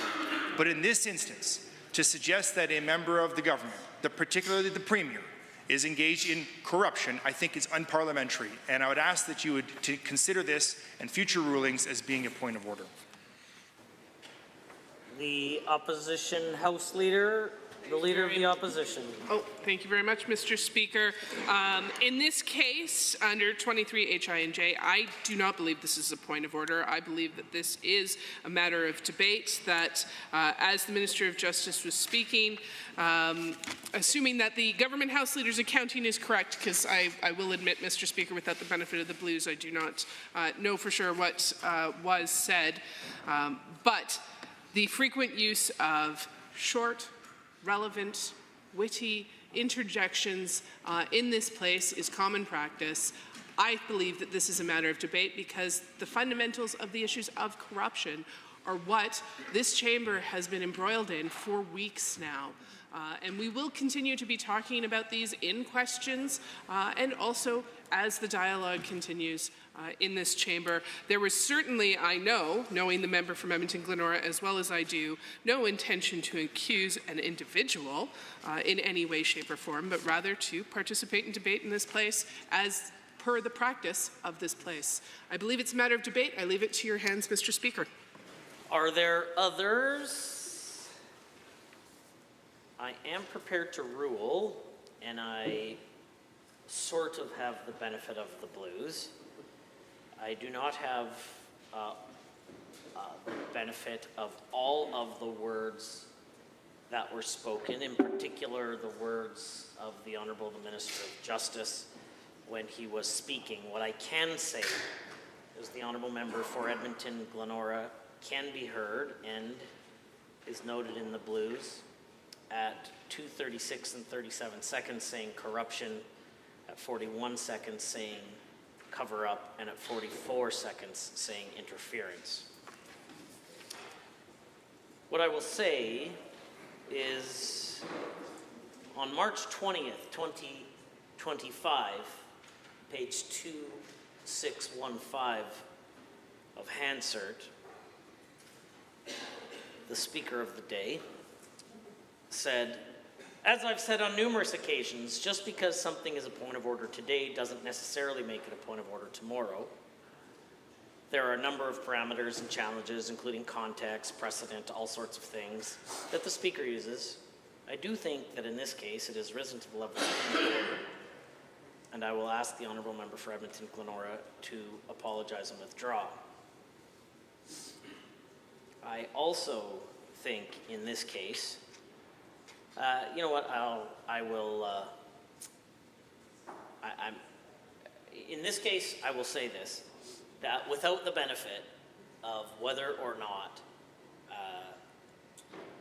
of exactly what the Minister of Justice was saying at the time in which those very clear heckles were heard, I won't rule this a point of order, but as I did on March 20th, certainly it feels a lot like the intentions of the member were similar, but without evidence of that, I won't require an apology and withdrawal, but provide a caution to her that such heckles have become the source of multiple points of order and are not leading to good decorum. But that's not to say that questions broadly about corruption cannot be asked, but done so in the appropriate manner and in a parliamentary fashion, and decorum will certainly improve as a result of that. This isn't a point of order. I consider the matter dealt with and concluded, and that brings us to orders of the day, orders du jour. Government bills and orders for second reading. Bill 42, Appropriation Act 2025. Honourable Mr. Horner. The Honourable the President of Treasury Board, the Minister of Finance. Thank you, Mr. Speaker. I would like to move second reading of Bill 42, the Appropriation Act 2025. This act will provide funding authority to the offices of the Legislative Assembly and the Government of Alberta for the 2025-2026 fiscal year. This includes the following amounts from the General Revenue Fund: $166 million for the Legislative Assembly, $66 billion for the public service, including the government's various ministries and departments, $56.8 billion for expense, $3.9 billion for capital investments, $1.5 billion for financial transactions, and $4 billion in contingency expense to help the government to respond to disasters and emergencies, other unanticipated needs, implications of collective bargaining currently underway, and for the 25-26 to deal with possible U.S. trade tariffs in our programming. Altogether, this funding will ensure the government has the resources it needs to continue providing Albertans quality programs and services over the coming fiscal year as laid out in Budget 2025. A budget that is meeting the challenges facing Alberta. It provides the highest ever investments in education and health and lowers taxes for families. In order to meet the challenges ahead, we've taken a cautious approach with Budget 2025 to meet Albertans' needs and maintain our advantages. Despite the threat of tariffs, we're expecting moderate but continued growth in oil production and investment. The budget invests $26.1 billion over 3 years from the capital plan to build a province that is ready for the future. Mr. Speaker, this vital investment will support about 26,500 direct and 12,000 indirect jobs each year through 27-28. We're also thinking into the future of our workforce too, Madam Speaker. Hardworking Albertans are one of our most important assets, and for good reason. That's why we're investing $135 million each year for skilled trade programs such as apprenticeship and adult learning initiatives. By building up our trades workforce, training more nurses, empowering thinkers to harness the power of up-and-coming technologies like artificial intelligence and quantum computing, it supports access to job opportunities and drives growth across our economy. As I said last month, this past year has been one of many ups and downs. The province faces a storm of economic conditions and pressure from population growth. Budget 2025 reflects this reality and meets the challenge. These include empowering our health and education systems, investing in our communities, and cutting taxes. Madam Speaker, Alberta has an advantage over other provinces. We're expanding that advantage. Taxpayers earning less than $60,000 will see their personal income taxes fall by up to $750. If we had the same taxation rate as the next lowest province, Albertans would pay about $2,100 more in income taxes. We're fulfilling this promise now because Albertans have been clear that they need this support as soon as possible. With savings for Albertans at $1.2 billion in 2025-2026, $1.3 billion in 2026-2027, and $1.4 billion in 2027-2028, our government remains proud to be there for Albertans. This work makes our province one of the best to live, work, and raise a family. Schools are feeling the pressure from Alberta's population growth as more families and students have moved here. We meet the needs of that population growth through Budget 2025 by providing an additional $9.9 billion over 3 years to fund enrollment growth, hire more teachers and support staff, build more schools, and strengthen supports for students. We know students deserve to learn within quality spaces. Almost $1.1 billion will be provided over the next 3 years to address growth and to hire more than 4,000 new teachers and classroom support staff. To support students with specialized learning needs, we're spending $1.6 billion in 2025-2026 so they receive the focus and attention they need. To meet the challenge of Alberta's healthcare needs, Budget 2025 makes another record investment of $28 billion this year to support the refocusing of the healthcare system. We're investing $644 million for primary care to attach every Albertan with a primary care team and improve access to family doctors, frontline healthcare professionals, and nurse practitioners. Acute care receives $4.6 billion to help meet volume and costs and to improve acute care in hospitals, urgent care centers, surgical and other health facilities. We're providing addiction and mental health services with $1.7 billion to help people with addiction and mental health issues access the supports they need to pursue recovery and wellness. We continue to build recovery communities across the province, expand mental health classrooms, and implement the compassionate intervention framework. And, Madam Speaker, we're transforming continuing care, providing $3.8 billion to Assisted Living Alberta to provide wraparound supports to people, home care, and more. While we have prioritized the services and supports Albertans need, we are also focused on working to ensure Albertans have safe communities and a safe border. Budget 2025 provides $25 million for our Border Security Initiative to purchase equipment and develop Border Patrol facilities, and we're increasing funding to public security, mainly to secure the 298-kilometer-long Alberta-U.S. border. A new interdiction patrol team will combat drug smuggling, gun and human trafficking, illegal border crossing, and other illegal activities. More peace officers will provide enforcement along the international border. Madam Speaker, we also remain committed to protecting Albertans, communities, and businesses from natural disasters. Budget 2025 builds on our commitment to prepare for, mitigate, and respond to the impacts of wildfires we've seen in recent years. This year, we're providing $160 million of base funding for wildfire equipment, personnel, and training. This money will ensure trained personnel have the tools, like aircraft, as well as fund an additional night vision helicopter to fight wildfires more effectively. Investments will also support volunteer and community wildfire response programs. Budget 2025 is meeting the challenges we're facing. Meeting the challenge means being clear-eyed about what is right in front of us, means being ready to do what we need to, and it's why Alberta's government remains focused on keeping our province the best place in Canada to live, work, and raise a family. It's why we're continuing investments in education and health, introduced a lower tax bracket, and are focused on supporting our workforce. We're spending responsibly today and saving for tomorrow. Colleagues, I ask you to support this bill today and help us deliver on our responsibilities to support Albertans and enable a promising long-term future for our province. Thank you, Madam Speaker. I see the Honourable Member for Calgary Foothills. Madam Speaker, thank you for the opportunity to speak today to Bill 42, the Appropriation Act, and this government's strategy or lack thereof to address the needs of Albertans. This budget, the work we do in this chamber, impacts all Albertans. And we have a duty to represent everyone, including vulnerable Albertans and Indigenous people. We are all treaty people and have a duty to acknowledge and respect treaty. Madam Speaker, we have been engaging with Albertans through town halls, roundtables, individual meetings. We have met with thousands of Albertans. And as we consider Bill 42 and Budget 2025, we need to understand that Albertans are Alberta's real advantage. Albertans driving the economy, attracting investment, delivering services.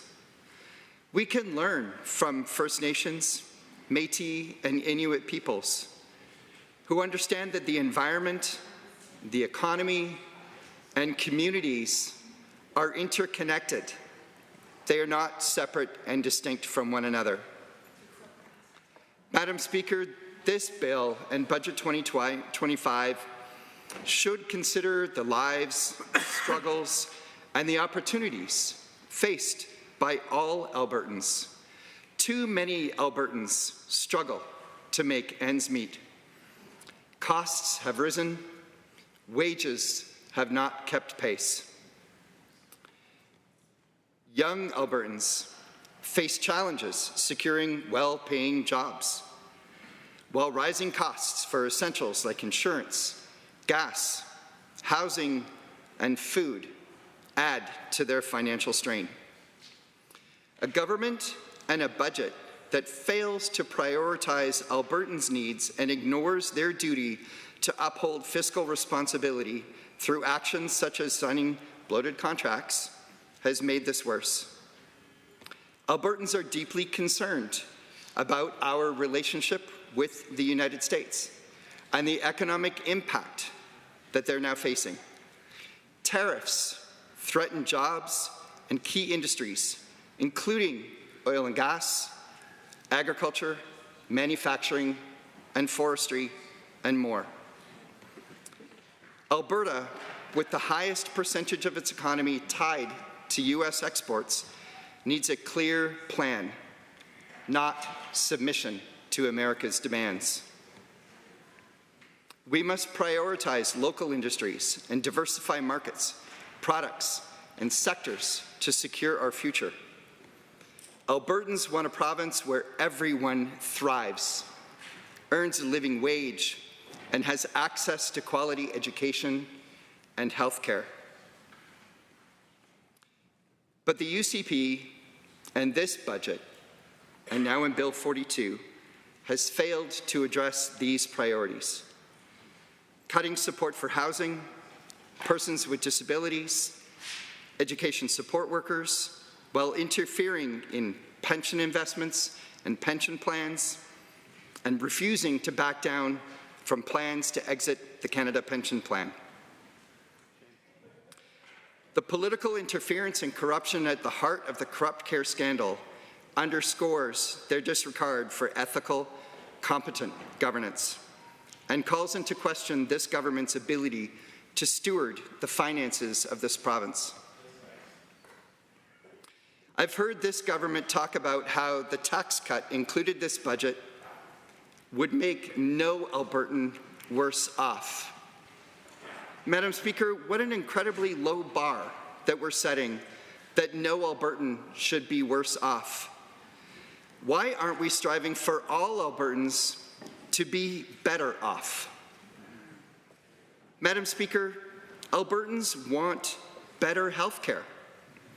They want access to a family doctor. They want wait times across the board to get shorter. But with this budget, that isn't what they will see. When we consider population growth and inflation, the health budget is shrinking.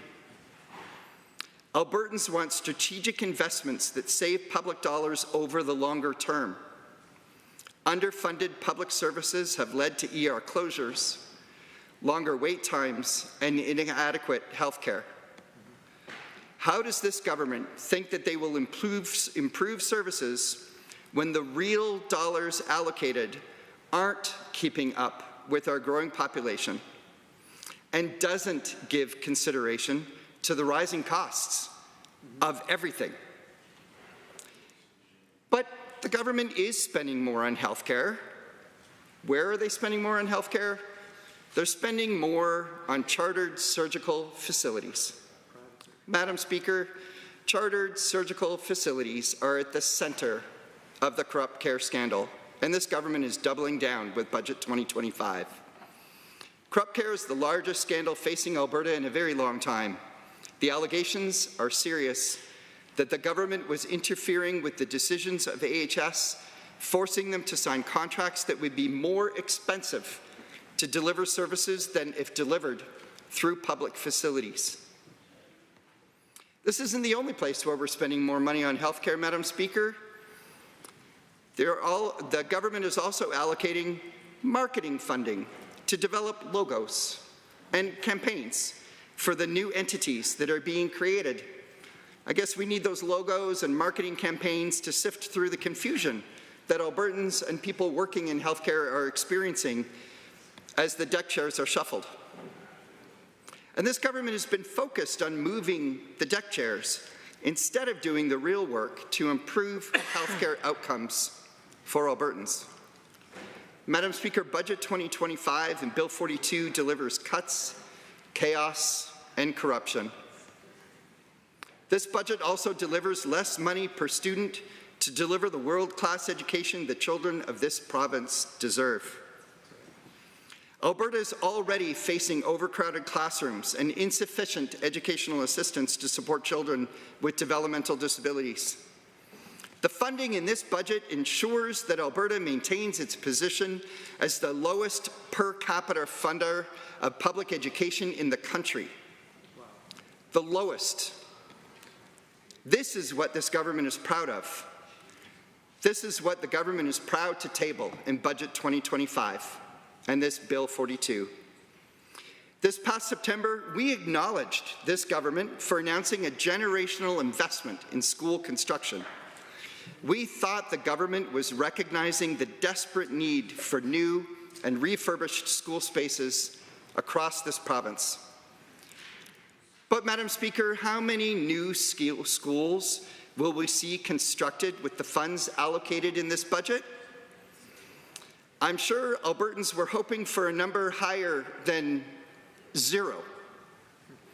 The cold, hard reality is that this budget and Bill 42 delivers not one single dollar to build a new school. All of the funds in this budget are for design. But even if they were funds allocated for construction, Albertans still wouldn't be seeing a school for some time. The residents of Calgary Foothills were excited when they saw construction funding allocated for a Catholic school in Nolan Hill in Budget 2023. But, Mr. Speaker, ground hasn't been broken for that project. It took a full 2 years to negotiate a P3 contract, and for that negotiated contract to be signed off by Treasury Board and Finance. 2 years to negotiate the P3 contract for that school. And, Mr. Speaker, at the time they were negotiating the school's contracts for only 7. And so I think Albertans are questioning this government's ability to pull off 90 schools as they profess to do in the next few years. And not only are there no funds for school construction projects this year, there are no funds for construction projects in 2026 or 2027. But where is this government spending more money in education? Increased funding for private schools, setting a precedent of undermining public education that doesn't exist anywhere else in Canada. Mr. Speaker, this budget delivers cuts, chaos, and corruption. Albertans are concerned with affordability and their very real struggles to pay their bills every month. But, Mr. Speaker, Budget 2025 and this bill do not address those very real concerns of affordability. This bill makes life more challenging for low-income Albertans, for vulnerable Albertans. Budget 2025 will increase the provincial portion of property taxes by 14%. And by the minister's admission, those taxes will increase again next year. The increased property taxes will raise taxes owed by hundreds of dollars each year. That includes the homes of those aging in place, living on fixed incomes. That includes Albertans living in rental accommodation, who will be paying higher rent. The owners of those rental units, they won't absorb those increased fees. They will pass them along to their renters. Renters who have already been experiencing the highest rent increases in the country. Madam Speaker, Albertans deserve a government and a budget that considers all Albertans. It is clear this government considers only themselves and their wealthy friends. The corrupt care scandal has called into question this government's ability to manage their hard-earned tax dollars. Madam Speaker, I see that I still have a little bit of time to speak, so I'll chat a little bit more about what Bill 42 and this budget are not doing to address the needs of seniors, persons with disabilities. Let's talk about the needs of businesses in this era of uncertainty. Madam Speaker, businesses fear nothing more than uncertainty. The tariffs being introduced and the rhetoric coming from the President of the United States is generating more uncertainty than businesses experienced during the pandemic. More uncertainty than businesses have experienced maybe in living memory. But this budget reduces funding for businesses to explore new lines of business and new export markets, just when we should be allocating more to support businesses. Madam Speaker, this budget also reduces funding for skills development and retraining. Skilled individuals are what Albertans need to grow their existing businesses and start new businesses and new lines of businesses. This government does nothing to address the cuts that advanced education has experienced since the UCP came into power in 2019. Students are paying an almost insurmountable amount of tuition, causing undue stress. And can we really expect our university students to perform at their best when they are stressed with tuition payments, with rental payments, with grocery bills? This budget doesn't do anything to address higher electricity and utility bills, which is saddling those who don't have access to credit with higher utility bills. And what does this budget do? What does the government do to respond to that? They launch an advertising campaign telling people to explore their options when, in fact, there are many Albertans that don't have an option. This budget in this government is increasing auto insurance 7.5% this year and next. This government is increasing the fees for the Alberta Advantage immigration program. It's difficult to see how it's an advantage when we're tripling the cost of the fees for that program to apply to that program over just 2 years. Albertans want the government to deliver health and education and address affordability and even give opportunities for business growth. Budget 2025 and Bill 42 does not do that. Madam Speaker, Albertans deserve better. Better is possible with Alberta's New Democrats. Thank you. Are there others to join the debate? The Honourable Member for Calgary Varsity. Thank you very much, Madam Speaker. I'm very pleased to speak to Bill 42 today, the Appropriation Act of 2025, which is really about approving this budget, which, as my colleague has already said, really is asking for around $57 billion, much of which is not focusing on what we know Albertans need. What do Albertans need? Well, I have been hearing this for years. What we need in terms of our healthcare system is absolutely not addressed by this bill. People need access to healthcare. And I'm not the only one hearing it. Everyone's hearing it. I'm copied on the emails that go to the Premier, that go to the Minister of Health. the many complaints. We hear this at town halls. We hear this when we knock on doors. Access to health care means that we need a stable workforce. What has this budget done to help stabilize our workforce? For one group of people within our workforce is our paramedics. We know, and it's been known for several years now, that the biggest reason, the most common reason why paramedics are not there to take their shifts is because of mental health distress from the traumas that they experience on this job. And it is in the range of about 20% at any time off on long-term leave because of these traumas that they've experienced. There have been working groups put together and that have reported ways to deal with this, but there is nothing that is happening to move forward on the known ways to support our paramedics. One of the ways we can stabilize our workforce is to keep people that are already there and already trained working. And so this is a group that we could really focus on. There's a large proportion of shifts that remain unfilled, of ambulances that don't go out every day, and this is impacting our rural populations even to a greater degree than in the cities.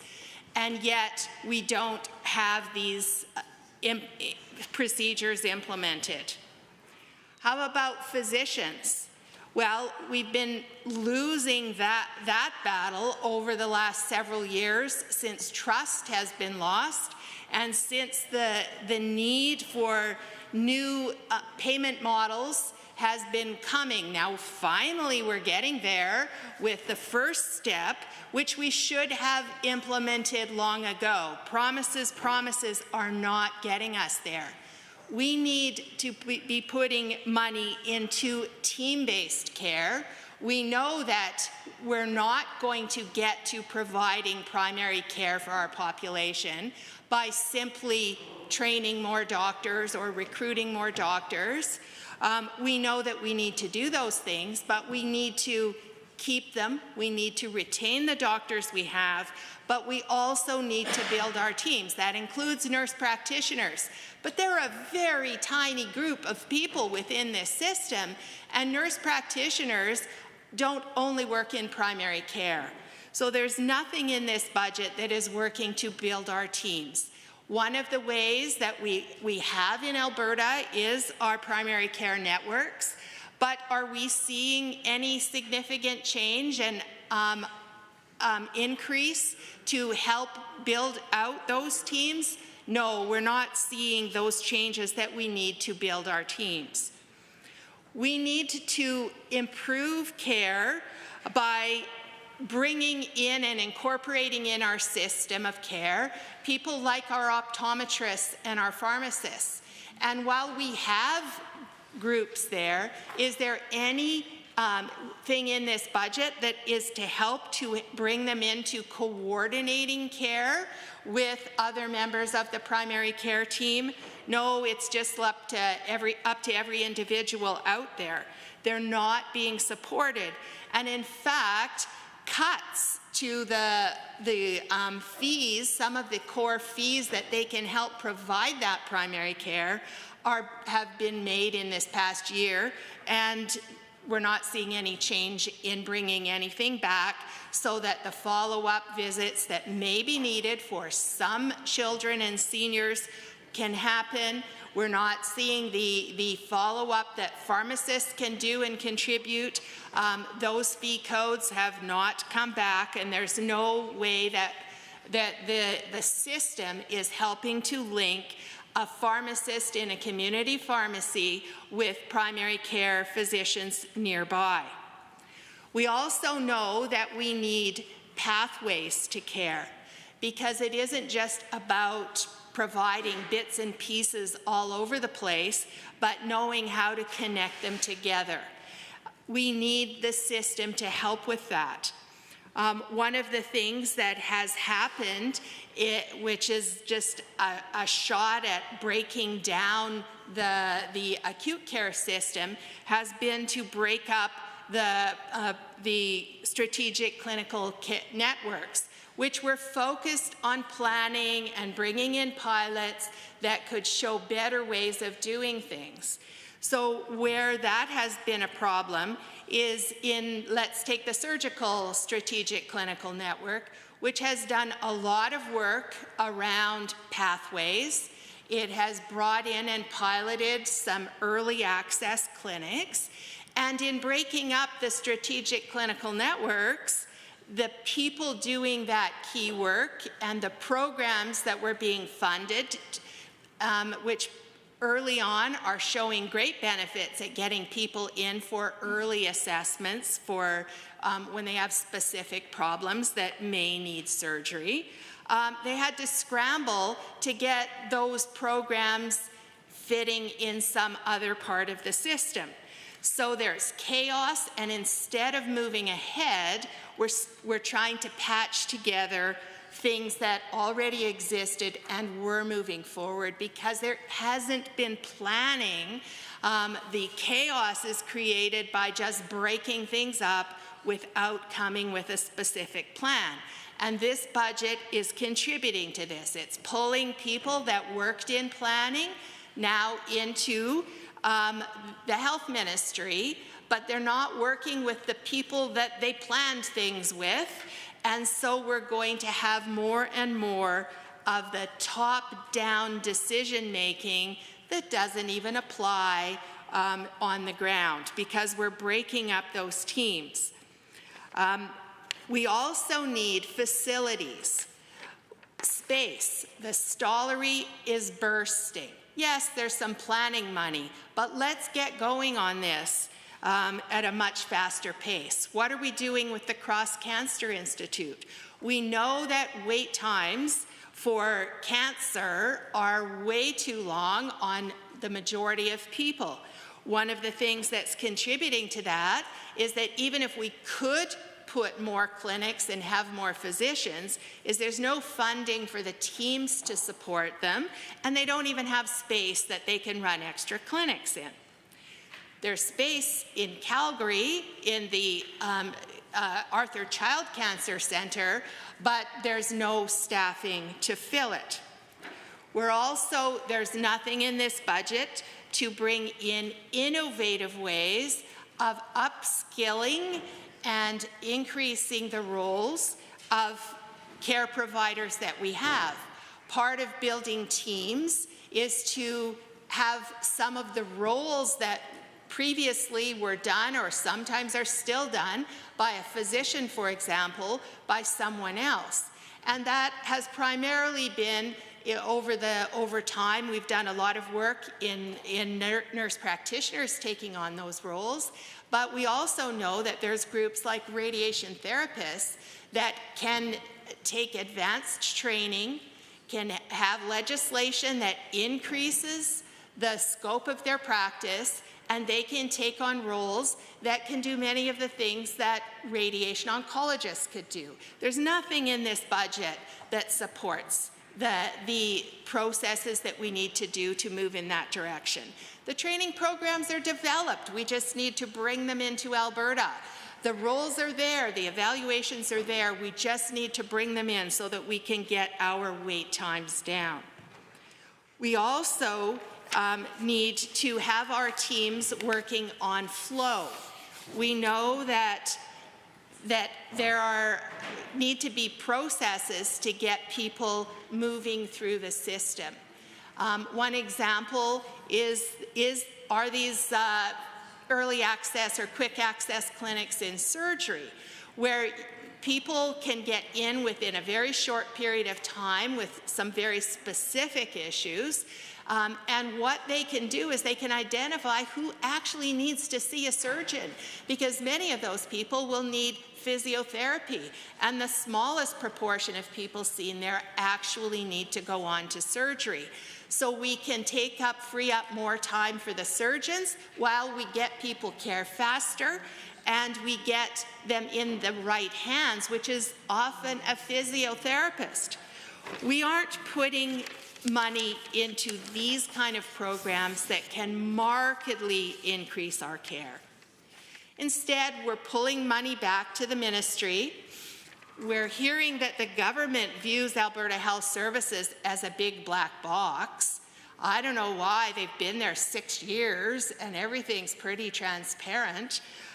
It's becoming a bit of a black box because the people within them now, because of the chaos, don't even know what pillar they're going to be part of. And so the chaos is creating that.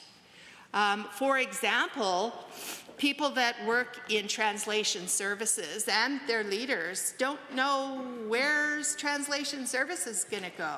It's needed in different parts of the system. Where's it going to go?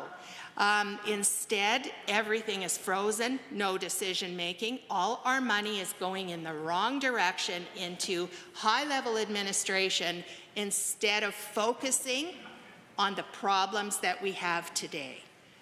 We need to stop the corruption. We need to stop putting money into things that are, quite frankly, ridiculous.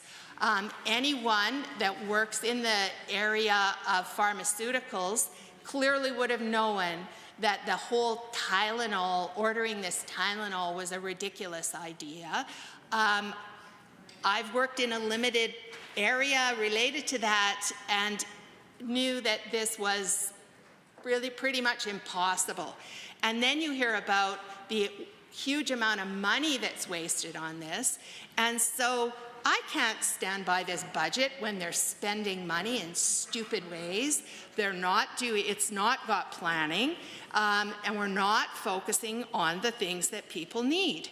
We need to make the contracts publicly available. Who's getting what for different services? We need to listen to the evidence that's there and was there before they started going down this path of more and more chartered surgical facilities, that by moving more and more towards the chartered surgical facilities, that we're seeing less of other important surgery that needs to be done, and that putting money there is contributing to longer wait times for everything else, including cancer surgery.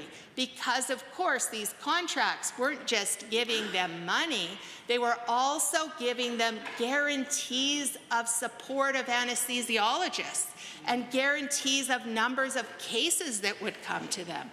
Therefore, we're putting all our money in the wrong places. We also need to work at our workforce, build our workforce, by not bringing in what I'll call silly rules, and I know the Alberta Medical Association argued against it, but this minimum of 500 patients in a panel means that we're not taking advantage of many physicians who do other kinds of work but could be enticed to stay and practice. So I would like to call on this government to change things. This budget is not going where it needs to go. Call a full and public inquiry into the corrupt care scandal so we can begin to rebuild trust and move towards a government that gives us the services we need. Thank you. Any other members wishing to join the debate? The honourable member for Edmonton Rutherford. Thank you, Madam Chair. This is a pivotal moment for Alberta. Our economy faces unprecedented threats: tariffs, inflation, and a government that has no plan to steer us through these rocky waters. Bill 42 and this UCP budget aren't just misguided, they're a betrayal of Albertans' priorities: jobs, affordability, healthcare, education, and public safety. This budget fails on every single one. Let's be clear, this isn't fiscal responsibility. It's simply a recipe for cuts, chaos, and corruption. And Albertans will pay the price, not just today, but for generations to come. The UCP budget assumes a 15% tariff on Alberta goods, yet offers no plan to protect workers or industries. Let's take the beef sector, for example. Cattle herds are at a 36-year low. Ranchers are selling off livestock, and the UCP's response? A pitiful $2.3 million over 3 years. That's not a plan, that's a surrender. And it's hurting families, ranchers and farmers that have been farming and herding for generations. Our ranches and farmers are integral to Alberta's economy and to our economic growth and sustainability. Furthermore, they've cut post-secondary funding by $300 million, slashed retraining programs, which will impact young Albertans and their future as they look for employment, handed students a 6.7 tuition hike. The UCP's answer? When tariffs hit, where will displaced workers go? Nowhere. Not only will the students be displaced, but so will the workers. The Make Alberta Great Again slogan simply won't pay the bills. It will not pay student tuitions, and it devastates any international or national student recruitment strategy that any of our post-secondary institutions try to mobilize and implement. This government boasts about a $2 a day tax cut, while quietly raising 39 taxes and fees, including a 14% spike in education property taxes. Let's just break down what that $2 a day tax cut actually buys Albertans. Auto insurance? It's still the highest in the country. Utilities? Rates that have quadrupled under this government. Families are now making decisions between lights on, lights off, groceries, heating the home. You know, Albertans are hitting the food bank more than ever before. Housing, rents are rising faster than anywhere in the country. Where are people going to live? Sadly, the reality is that the $2 won't cover a cup of coffee at Tim Hortons, let alone the inflation crisis. This isn't a relief, it's an insult. Albertans believe and want to trust that a doctor, a nurse, a facility is going to be there in time of crisis or when there's an injury. We all want to make sure that we receive the care that we need, that when our children are sick with fevers, that they get the care they need. However, healthcare is getting a real 3% cut while our population grows. A cut while we grows is not great math. That means longer wait time, that means longer wait times for surgeries, and families will suffer. Emergency rooms are already overflowing. Rural hospitals are shutting down. Doctors are fleeing. British Columbia took many of our doctors, but the UCP's priority? $80 million for bloated private surgical contracts, while the Royal Alexander sits along and waits. You want to talk about corruption? The Alberta Health Services contracts that are under investigation, health facilities sold off to UCP insiders, and a minister caught endorsing private clinics on taxpayer letterhead. This is not reform. This is a racket, and it does not serve Albertans. This government claims they are looking into it, yet they refuse to hold a public inquiry. This government also claims they'll build schools, yet none of their 11 promised schools break ground this year. Classrooms are packed, hallways are overcrowded. We're seeing hallways adapting into classrooms, libraries into makeshift rooms, where one teacher is hired for 48 students. 48 students per one adult. Our children are our most precious resource, yet we are neglecting them. The UCP's solution? A funding formula tweak while underspending $157 million on already previously announced projects? Who will suffer? Alberta families. Educating our children is about economic sustainability and our viability in the future.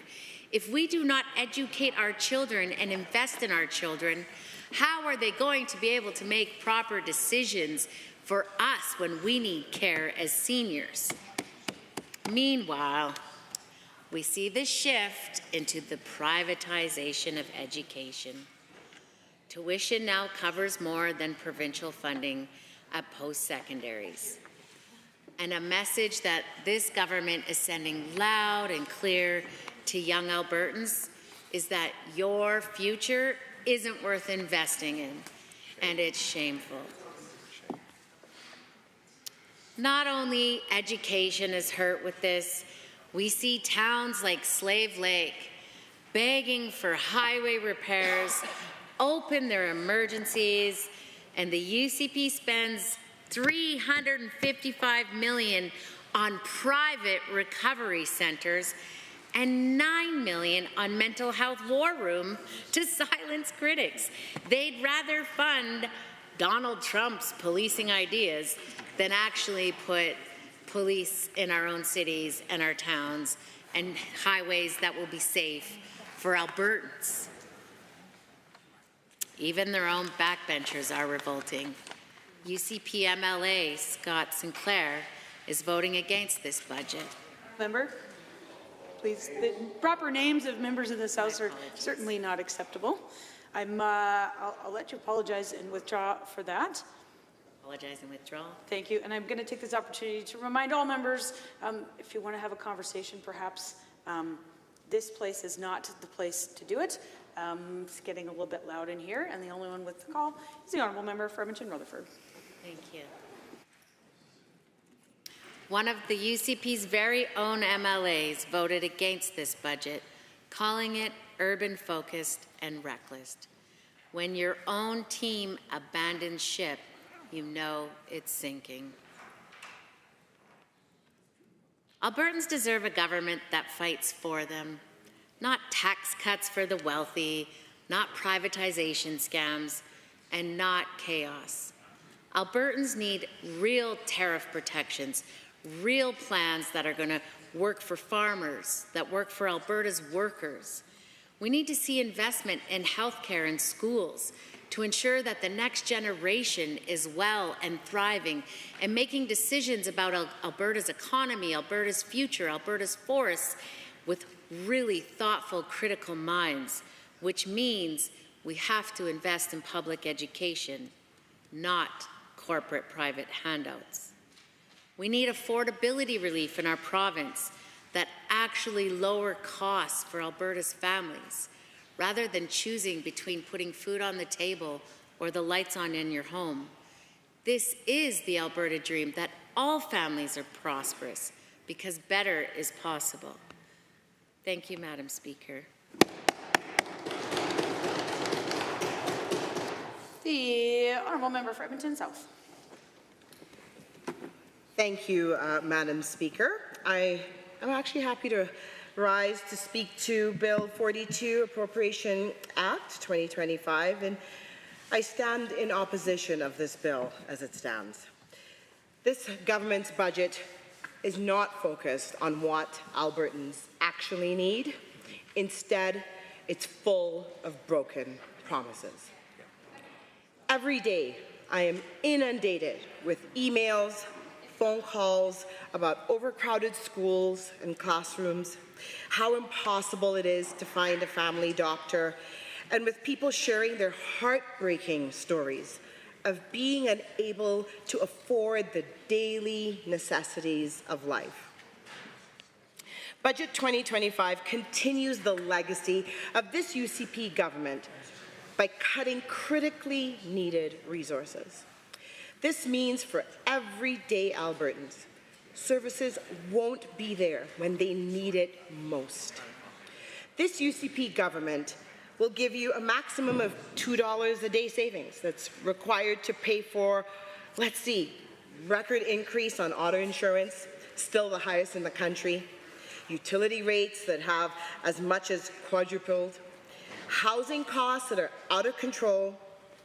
Alberta's inflation rate will still be the highest in the country, but hey, you at least have $2 extra a day to deal with it. There are 39 tax and fee increases in this budget, including an increase to an education property tax of an unprecedented 14%. The budget includes hundreds of millions in new and increased taxes and fees that will make everyday life for Albertans more expensive, including increases in court fees, program application fees, and licensing fees, and substantially increased property taxes. Albertans want strong public services, fiscal responsibility, and an ethical, competent government. The UCP budget only delivers cuts, chaos, and corruption. The UCP's plan is setting Alberta down a path to a failing healthcare system, schools that are bursting at the seams, skyrocketing insurance and utility costs, and zero relief for families and their household budgets. Albertans want good jobs and help with the increased cost of living. They also want investments in public health care, public education, and public safety. With billions in cuts, the UCP's budget fails to meet the needs of Albertans, Madam Speaker. Budget 2025 effectively cuts public health care, but doubles down on more private surgeries, which are at the heart of the corrupt care scandal. This budget effectively cuts education funding, keeping Alberta at the lowest per-student funding in the entire country. So while this government guts public health care and public education, they're spending more of Albertans' money on corrupt care. Albertans deserve a budget that makes their lives better, and this budget doesn't even attempt to do that. And to make matters worse, the budget fails on job creation. Alberta has been dealing with high unemployment over the past few years. At 6.7% in January of 2025, Alberta still has above average unemployment. Red Deer has the highest rate of any city nationally at 9.7%, and Calgary and Edmonton have also consistently been well above the average regarding the unemployment rate over the past 2 years. According to StatsCan data, Alberta lost about 20,000 full-time jobs in January of 2025. 20,000 full-time jobs. Essentially, all of those lost full-time jobs were attributed to women. Other large provinces like Ontario, Quebec, BC all saw net job gains in January. So, Madam Speaker, what is this government doing to address jobs, job attraction, job retainment? And now we have here, with the threat of Trump tariffs, these numbers are expected to keep increasing for a while, especially with rural areas being impacted the most in our province. Overall, the threat of Trump tariffs on Alberta goods is massive. Alberta jobs are disproportionately exposed to the U.S. trade, making it so that tariffs will pose a disproportionate and significant threat to the province. So what does this budget have in relation to dealing with the tariffs? This budget has no concrete plan to deal with tariffs. For example, the UCP has thrown the beef industry to the wolves. There's nothing in this budget about retaining for people who are unemployed or about restoring the massive cuts the UCP has made to post-secondary education.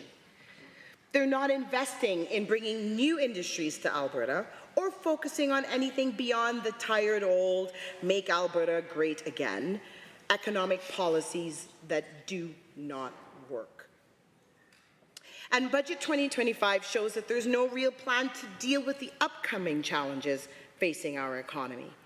Instead, the Premier would rather pander to extremists and take her seat on Team Trump.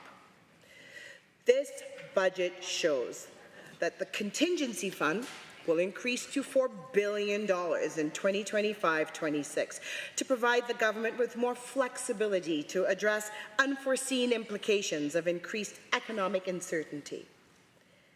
But there is no detailed mention about how the use and purpose of this contingency plan will be used. Albertans deserve to know what potentially is coming at a minimum, and how the government will be responsibly handling this crisis. This is a fundamental safety issue. If Albertans don't feel that this environment is safe to have a job, to raise a family, to live in this province, why stay here? Why come here? Energy, forestry, minerals, and agriculture are some of our province's provincial industries that have a lot to lose in a trade war with the U.S. As a resource provider, Alberta would be hit particularly hard by the U.S. tariffs, since oil and gas extraction accounted for over 50% of our exports. Canada is the U.S.'s #1 source of oil imports.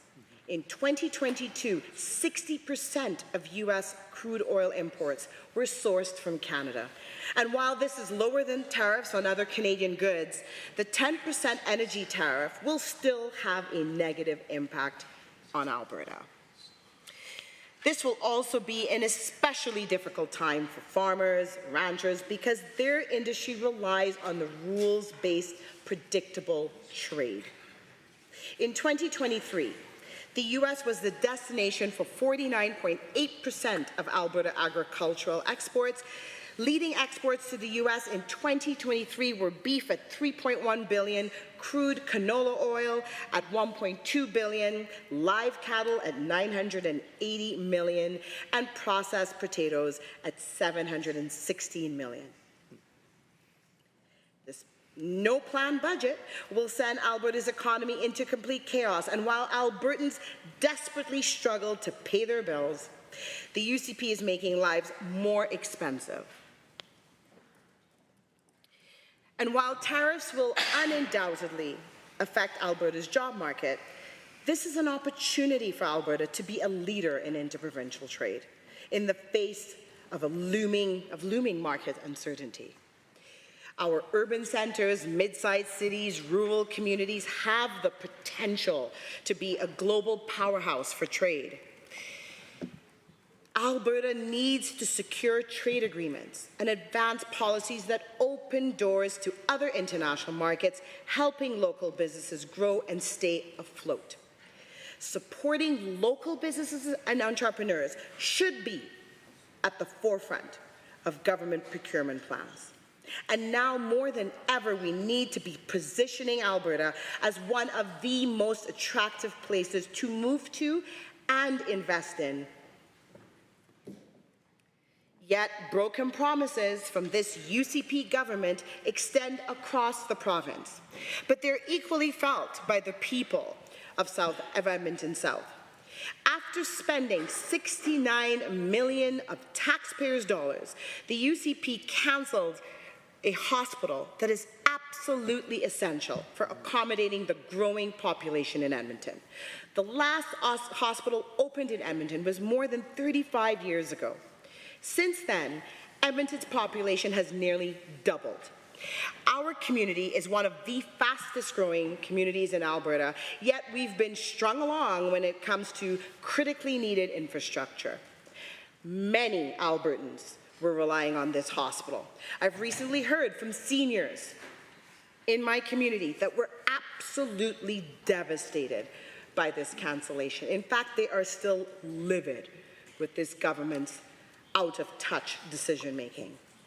And this decision doesn't only affect folks living in Edmonton South. but those living in neighbouring rural communities as well.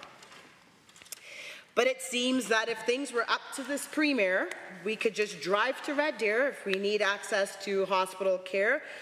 These comments and her blatant disregard for overcrowding and understaffing in hospitals is reckless and will result in further chaos in those seeking health care.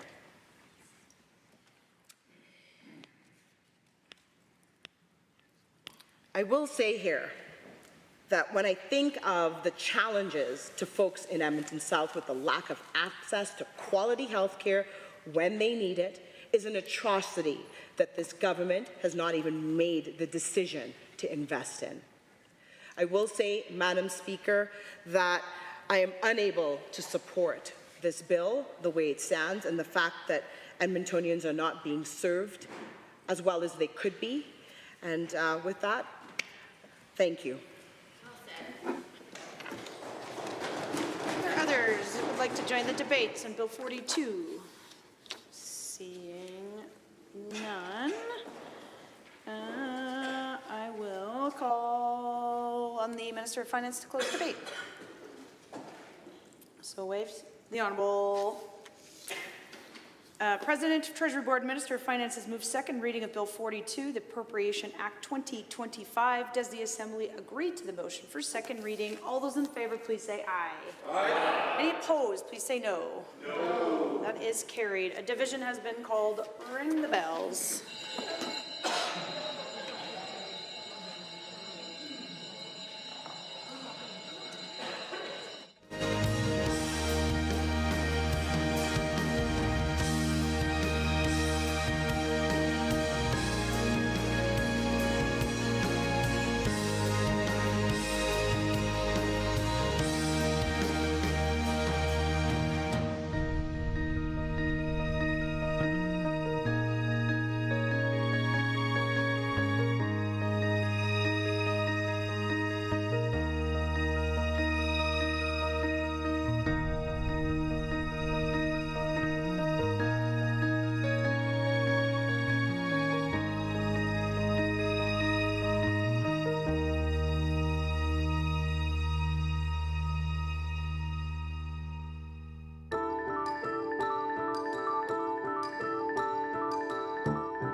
members, a division has been called on second reading of Bill 42, Appropriations Act 2025. All those in favour of the motion for second reading, please rise.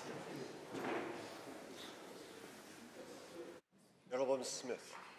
The Honourable Mr. Sigurdsson. The Honourable Mr. Nicolaides. The Honourable Ms. Schultz. The Honourable Mr. Williams. The Honourable Mr. Glubish. The Honourable Minister Lagrange. The Honourable Mr. Horner. The Honourable Mr. Scow. The Honourable Mr. Ellis. The Honourable Mr. Amory. The Honourable Mr. Newdorf. The Honourable Mr. Lowen. The Honourable Mr. Wilson. The Honourable Mr. Jean. The Honourable Mr. Dreeshen. The Honourable Mr. Nixon. Mr. Wright, Mr. Rosewell, the Honourable Mr. Turton, the Honourable Mr. Yassin, the Honourable Mr. McIver, the Honourable Ms. Furr, the Honourable Mr. Jones, the Honourable Mrs. Sawney, Mr. Getson, the Honourable Mr. Nally, the Honourable Mr. Long, the Honourable Mr. Hunter, Mr. Yao, Mr. Stephan, Mr. Van Dyken, Ms. Pitt, the Honourable Mr. Guthrie, Mr. Sear, Mrs. Johnson, Mr. Weave, Mr. Boychenko, Mr. McDougall, Mrs. Petrovic, Mr. Lunty, Mr. Dick, the Honourable Ms. Armstrong-Hominack, Ms. DeYoung, Mr. Bouchard, Mr. Singh, Ms. Lovely.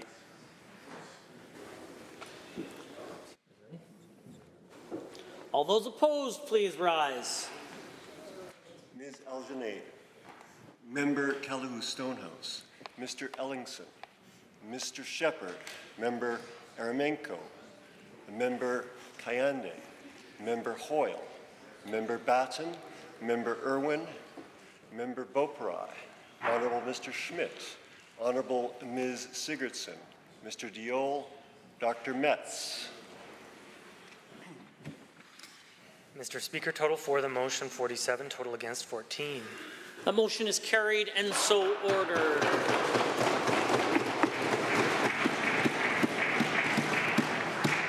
Bill 42, Appropriation Act 2025 is now read a second time.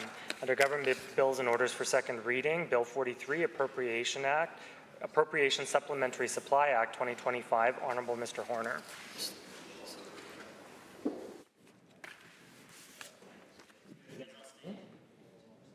Thanks, guys. The Honourable the Minister of Finance, the President of Treasury Board. I tried. Thank you, Mr. Speaker. I would like to move second reading of Bill 43, the Appropriation Supplementary Supply Act 2025. This act will provide funding authority to the offices of the Legislative Assembly and the Government of Alberta for the 2024-2025 fiscal year. The document I'm tabling today reflects the government's ongoing commitment to support Albertans and their communities, including some of the issues we faced and needs we've addressed since Budget 2024 was tabled in February of last year. When passed, the estimates will authorize approximate increases of $470.3 million in expense funding, $3.9 million in capital funding for the government, and $18.3 million in other financial transactions. The estimates include additional funding to the following 11 offices and government departments: arts, culture and status of women, energy and minerals, environment and protected areas, forestry and parks, health, immigration and multiculturalism, Indigenous relations, jobs, economy and trade, municipal affairs, public safety and emergency services, and technology and innovation. The funding in these estimates would help provide for various programs, services, and obligations, including disaster relief and management, expanding healthcare supports for vulnerable and underserved Albertans, and funding and grants for public safety and childcare programs. Arts, culture, and status of women requests $405,000, together with $550,000 made available from lower than budgeted expense in other programs. This will provide $955,000 for the Investing in Canada Infrastructure Program, Community, Culture, and Recreation. Energy and Minerals is requesting $41.7 million for costs of selling oil due to higher crude oil volumes and higher transportation and marketing costs. This increased expense is offset by increased crude oil royalty revenue. As Alberta produces more barrels of oil and the market price for oil increases, both the cost to sell the crude oil royalty volumes increases and the royalty revenue increases. The cost of selling oil is variable and volume-based. It's therefore subject to market price fluctuations, which are influenced by current and future demand for oil and global supply levels. Moving on to other ministries, Environment and Protected Areas is requesting the supplementary amount of $3.3 million for obligations to remediate contaminated soil and groundwater at various sites. Forestry and Parks, a devastating wildfire tore through Jasper during last July, and the firestorm destroyed about 1/3 of the buildings, both commercial and residential. Wildfires across the province also led to thousands of Albertans being forced to evacuate, with many losing their homes, belongings, and being out of work for extended periods. In response to these devastating wildfires, the provincial government matched donations to the Canadian Red Cross, provided short-term financial assistance, accommodation support, and tax relief to affected residents and businesses across the province. Forestry and Parks requires $251.4 million for wildfire fighting and support, which, along with the $455.4 million from the contingency, will provide a total of $706.8 million. Health requests a supplementary amount of $26.2 million, with $25.6 million for expanding supports for vulnerable and underserved Albertans, plus another $600,000. Health will enhance access through a virtual care program initiative. These initiatives are part of the federal-Alberta bilateral agreement working together for improved health care for Canadians. The increases are offset by a reprofile of unspent federal funding from 2023-2024. Our government is building a refocused healthcare system to provide Albertans with access to high-quality, reliable services close to home. These supplementary funds support the government's plan to provide targeted, specialized care in the 4 areas of acute care, primary care, mental health care, and continuing care. Immigration and Multiculturalism requests $809,000, together with the $170,000 made available from lower than budgeted expense in other programs. This will allow them to provide $979,000 to cover a funding responsibility from 2023-2024. That's when we faced higher costs to provide emergency hotel accommodations for Ukrainian evacuees late in the fiscal year. Indigenous Relations requests the supplementary amount of $3.3 million, together with $4.1 million made available from lower than budgeted expense in other programs. Using money reprofiled from 2023-2024 from the federally funded Investing in Canada infrastructure program, this will provide the ministry $7.4 million for infrastructure projects that support Indigenous communities and initiatives. This increase was offset by $4.1 million made available from lower than budgeted expense in other programs, including $3.1 million in land and legal settlements, $500,000 in First Nations and Métis relations, and $500,000 in consultation land and policy. The land and legal settlements lapse is related to the Big Stone Treaty land claim, which includes the creation of new reserve lands under Peerless Lake, Trout Lake, and Chippewan Lake. Most of the funding was used for remediation of contaminated soil. First Nations and Métis relations lapse reflects the reduction in the forecast revenue from the federal labor market transfer agreement. Jobs, Economy and Trade requires $91.6 million, together with $15.6 million from other programs. That will provide the ministry $107.2 million to improve access to affordable, high-quality childcare. An additional $3.9 million in capital investment funding will enhance information technology systems for early learning and childcare.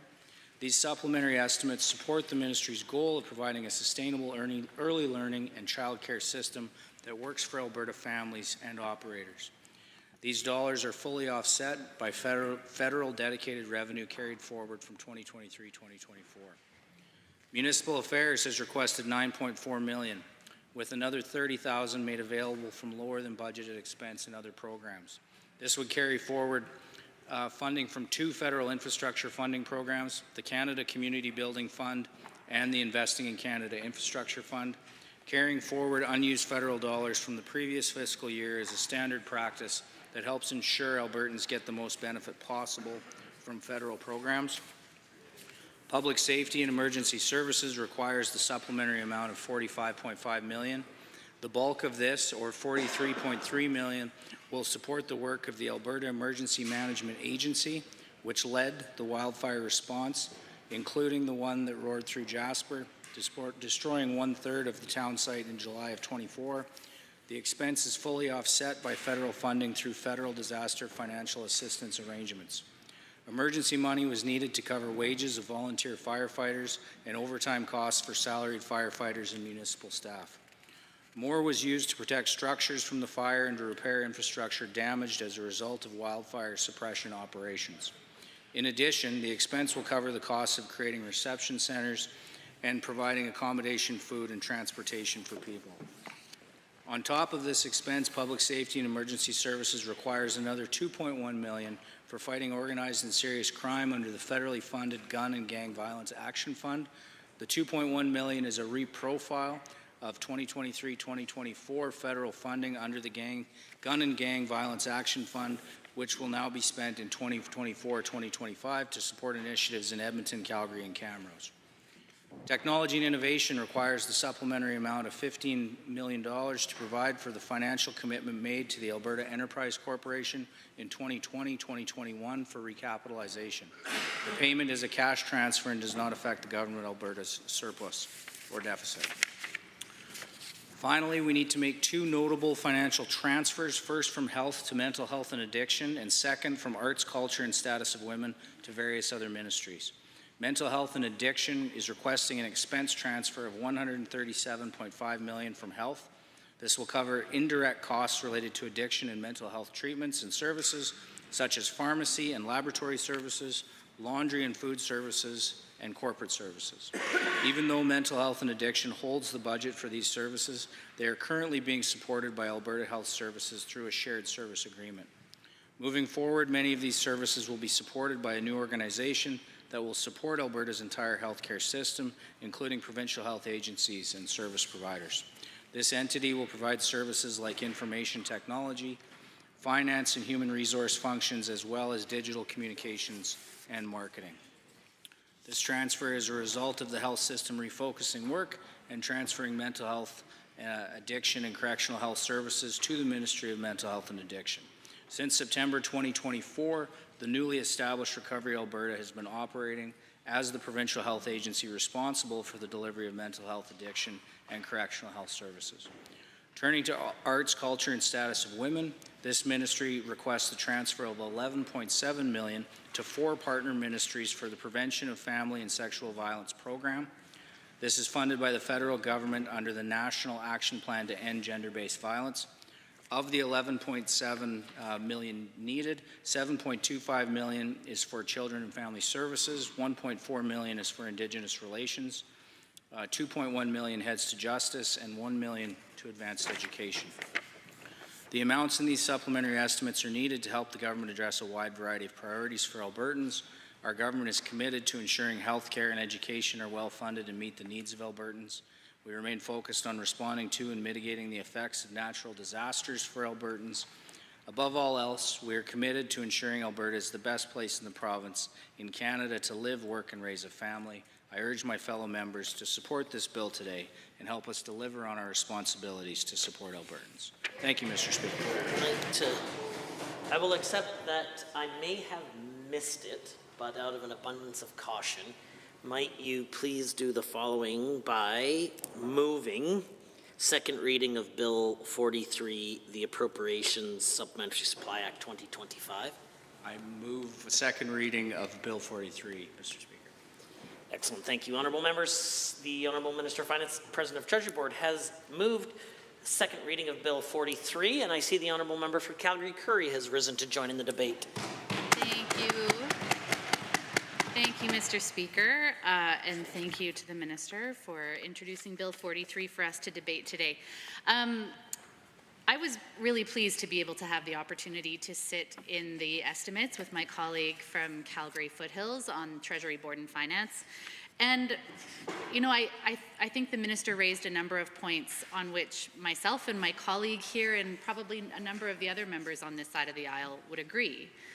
That being that we are in some ways in uncharted territory when it comes to the geopolitical and financial circumstances that Alberta and Canada is currently in.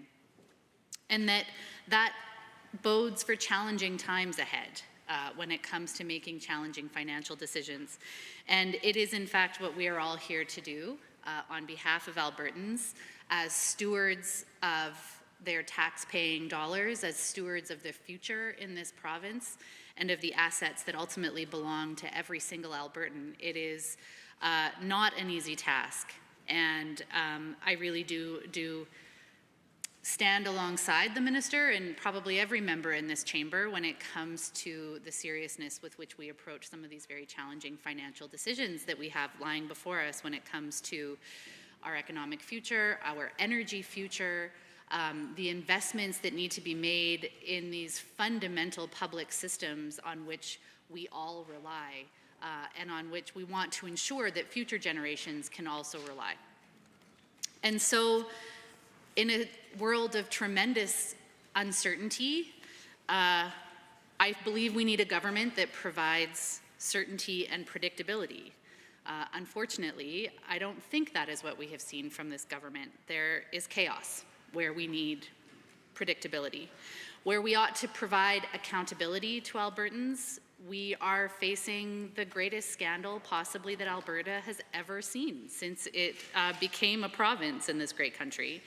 And where there ought to be maximum value for dollars spent, there are bloated contracts and a frustratingly little amount of public reporting on impact and outcomes for those dollars spent. And I think Albertans deserve better, Mr. Speaker. And on that note, we'll get into some of the finer print on Bill 43.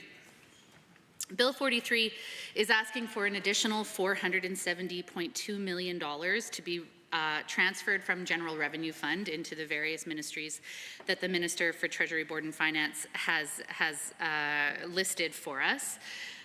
That is an underestimation in the budget of nearly $500 million.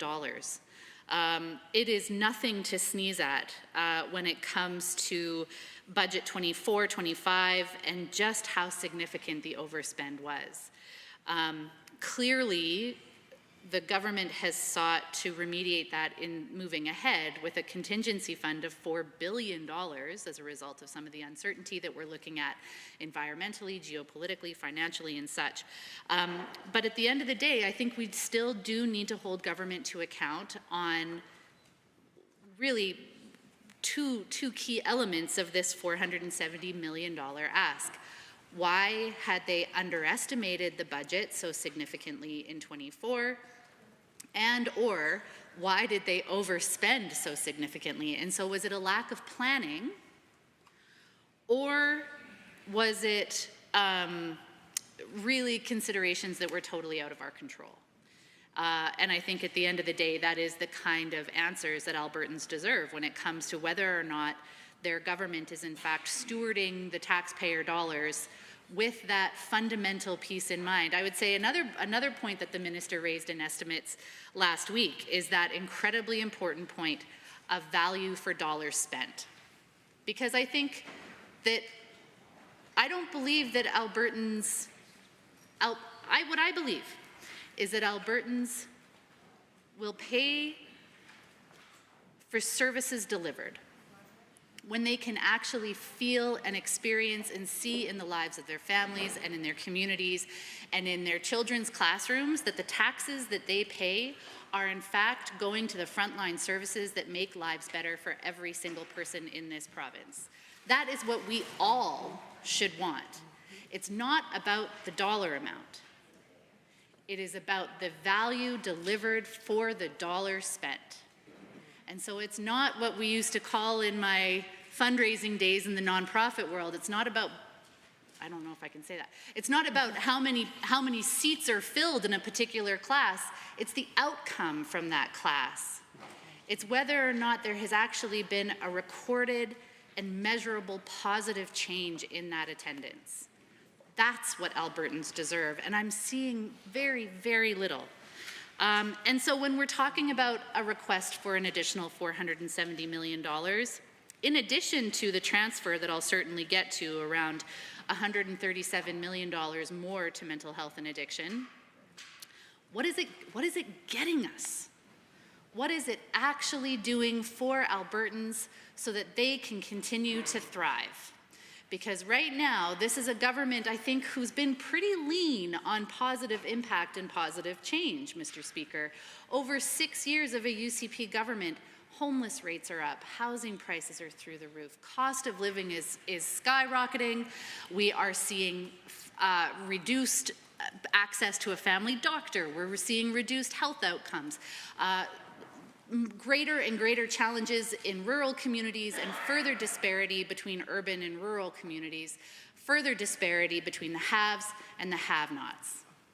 And so that, in my mind, is not delivering on the kind of impact that we should all expect when it comes to the very hard-earned tax-paying dollars that go toward the coffers of this province and other orders of government. So what is the impact of the $470 million, I think is ultimately what I'm asking to see.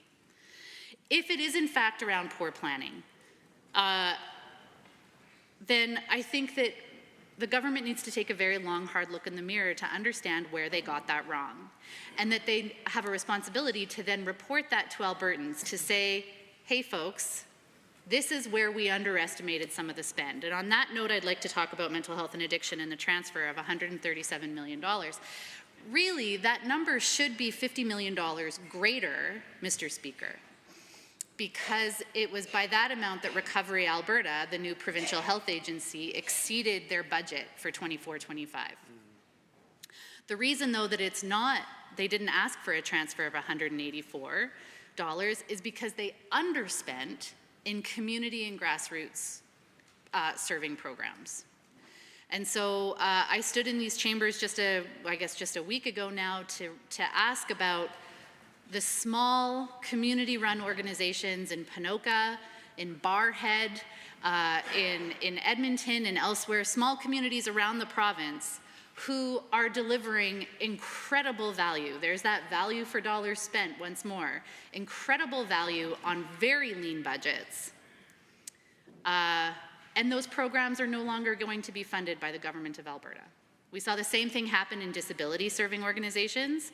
These community-based groups that keep people engaged, that prevent them from social isolation, that keep them involved and healthy and as engaged in communities they can possibly be. And I think those programs both serve community, they also serve around prevention and early intervention. And when we're cutting those programs, this is nothing new. I think any single person in this room can attest to the fact that when we invest in prevention and early intervention, we ultimately save ourselves a whole lot of cost down the road.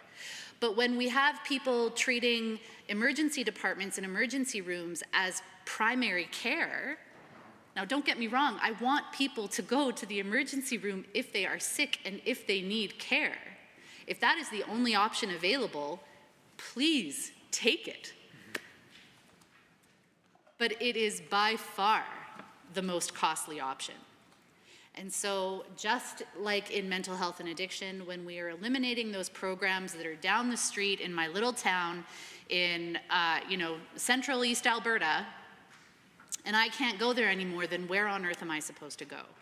And that is exactly what has happened in mental health and addiction. And so to the minister's points around making challenging financial decisions under a great deal of uncertainty, it seems to me that it's a very important opportunity and a very an opportunity that should be kind of grabbed with both hands to invest in the prevention and early intervention, to invest in those community, back to the basics, in those community-based organizations that help people where they're at, rather than responding with very costly solutions that ultimately I don't think deliver the kind of impact. For example, the Ponoka Rising Sun Clubhouse had an annual budget of roughly $320,000 a year, and they served over 150 people per year following discharge from the local mental health and brain injury center there in town. On the flip side, so that's a pretty incredible value. That's about $2,000 per person when we're looking at the whole operating budget. On the flip side, the Ministry of Mental Health and Addiction funded therapeutic living units, which are treatment beds, dedicated treatment beds in corrections, to the tune of $12.5 million in one fiscal year, and 14 people went through the program, completed the program, excuse me. I'm sure many more started the program but didn't finish. $12.5 million, 14 people went through. Is that in fact the value for dollar that Albertans deserve and that they expect? It's those kinds of decisions that government really should be answering to. And I don't know how they could. With that kind of output and that little impact, I'm not sure how they can excuse those kinds of spending. So somebody's benefiting from the program. Those 14 people certainly are, but I'm not sure who else. And so it's about value and it's about impact. Last evening we had, I think, well, there were a lot of really good points raised on this side. The answers on the other were not quite as specific as I think many of us would have hoped. My colleague for Calgary Acadia raised some very critical points around childcare. Another point where I would wonder if Alberta families are feeling any better off in the last 6 years when it comes to childcare. Goodness knows, when I was paying for 2 kids so that both my husband and I could work full time, it was more than our housing cost, Mr. Speaker. And I still hear those stories all the time. What about those federal dollars? When do we get to see that impact on my family? When do I get to go back to work and benefit from the investments that I've made in my own education and in my own career development? We are no better off. That is not a family that is thriving. That is a family that is just getting by, and they deserve better, Mr. Speaker. And so for the $91 million that are going towards childcare and improving access, what is taking so long? It is a level of ideological dithering that is setting families off farther back every single year when they have to make the decisions about whether or not a parent can go back to work, or just have to make that financial decision of staying home because childcare is just too expensive. It is nothing new, and I certainly would have thought that after 6 years of a UCP government that they would have figured that out by now. Another plenty, lots of conversation around the $250 million that is going towards forestry and parks. It was a truly tragic year, Mr. Speaker, in Alberta. And one that I know all of us are really nervous about seeing repeated this year and into the future. It's a really scary prospect to know that a warming planet is resulting in unfathomable risks to our forests, to our industries that are associated with that, to tourism and the communities in every single corner of this province that could potentially be absolutely clobbered. And so I understand that amount needs to be whatever it needs to be to keep our communities safe. But once again, looking at that prevention being worth a pound a cure, my colleague from from Banff Kananaskis hosted a terrific event just last weekend on wildfire preparedness on the eastern edges of her riding, and it was, by all accounts, an incredible success. People came, over 100 people, I understand, came to attend an afternoon in beautiful Bright Creek, Alberta, to learn about what they can do to be better prepared for the wildfire season that approaches this year and into the future. It was an opportunity to bring together experts and talk about, I believe there was an individual from Jasper, from Parks Canada.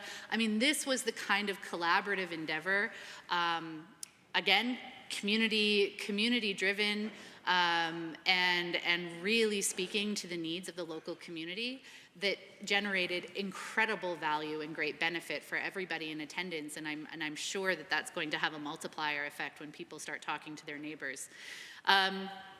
Wasn't terribly expensive, Mr. Speaker, but I think once more generated the kind of value and the opportunity to prepare in a way that people are absolutely hungry for. And so my colleague last evening asked some very good questions, I think, around wildfire preparedness and how much of that $250 million went towards, wildfire fighting versus wildfire pre-suppression and response. And that is going to continue to be a very challenging issue here for us in Alberta and certainly across the country as well. At the end of the day, under challenging circumstances, there is an opportunity to go back to basics. Public education, public health care, community initiative, grassroots organizations that are nimble and responsive to the needs of community, that are culturally competent and culturally relevant for the people that they are looking to serve. Government doesn't have to do it all, Mr. Speaker, but what government can do is exercise its planning and its strategy to make sure that for every single dollar spent, Albertans are garnering maximum value. And unfortunately, that is not what we have seen from the UCP government.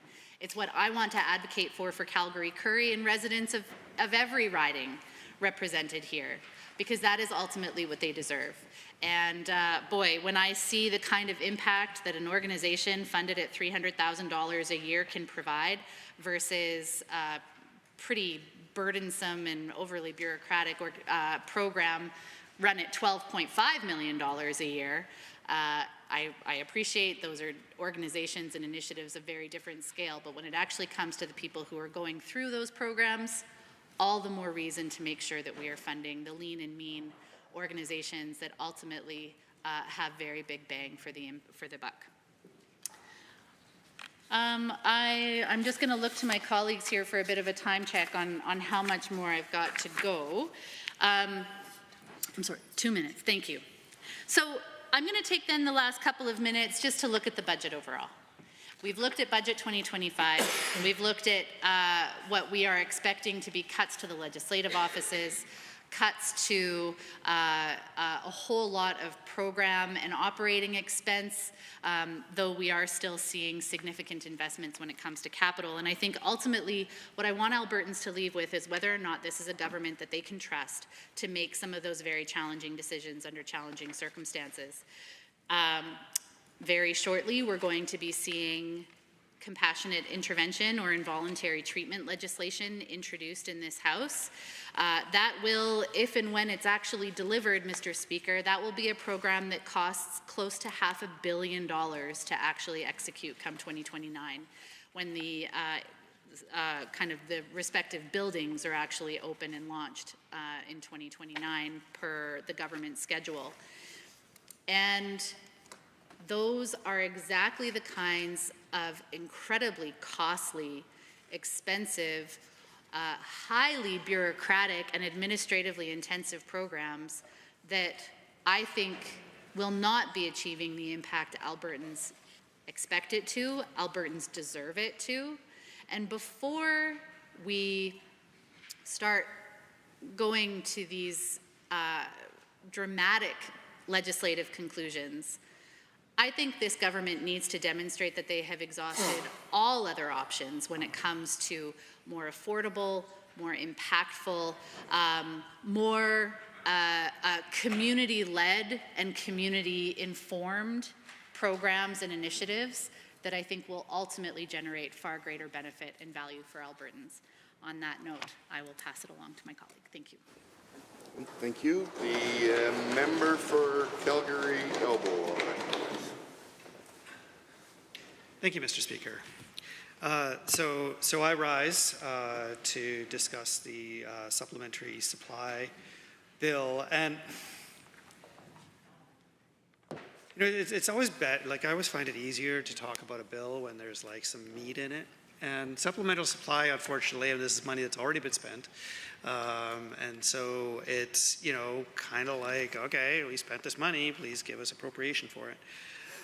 And so, and it leaves out of scope a lot of what my colleague from Calgary-Currie was talking about, which is, a lot of the why and the effectiveness. Because by the rules of this House, the place to talk about the why and the effectiveness and the outcomes and the outputs that we're legislating to are actually in the budget debate. And so, unfortunately, like perforce, we have to go very deep into the weeds and have extremely boring conversations about, what's this $100,000 here and what's this $6.5 million there, and why do we need $440 million of unbudgeted expenditures to begin with? And a lot of it is, frankly, like in the case of forest fires, it's just very difficult to predict just how bad a forest fire season will be and exactly what those appropriations will be spent on.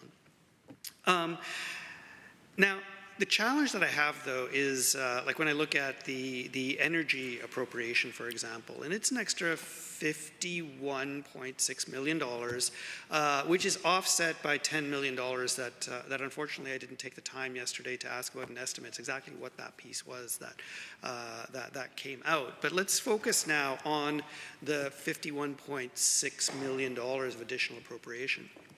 And thematically, this is all good news. We have more royalty payments, and therefore the cost of oil sales is actually going to go up. But unfortunately, I'm just really unable to figure out, like, there's just no transparency on, drafting on my colleague from Calgary Currie, there's just no way of knowing whether Albertans are getting value for their money from the Alberta Petroleum Marketing Commission. And it's a little bit unfortunate because the APMC, just to back up a little bit, is kind of a dumping ground. It's the dumpster for a lot of stuff that governments probably shouldn't have done.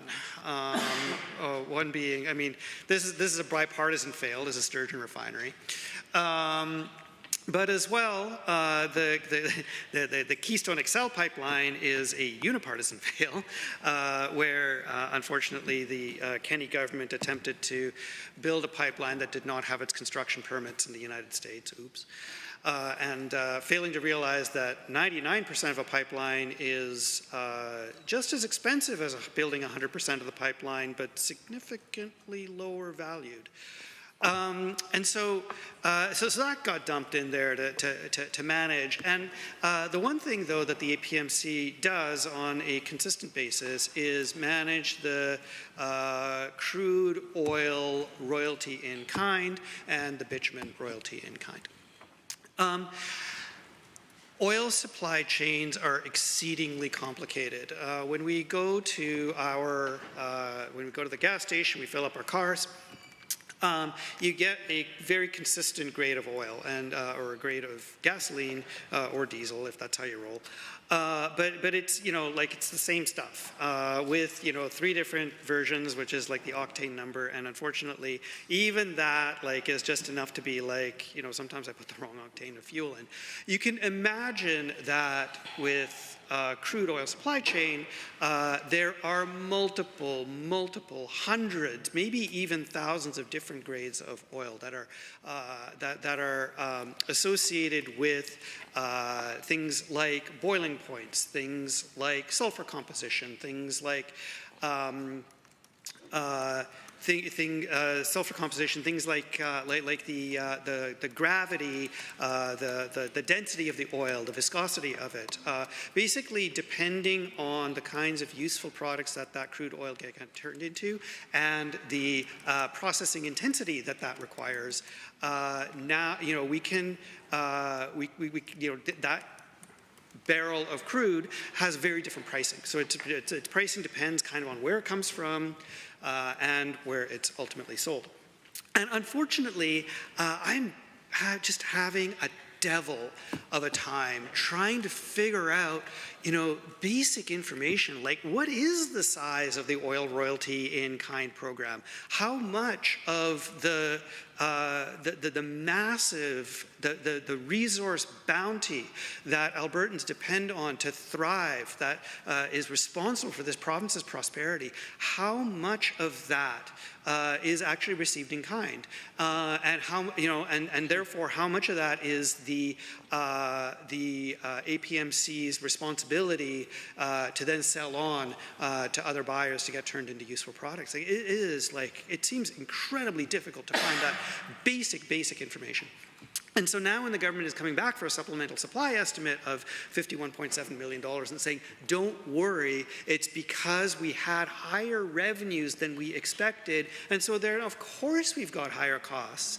Well, that's great and probably true. Well, I mean, unparliamentary, sorry, it is most definitely true because it must be in this House.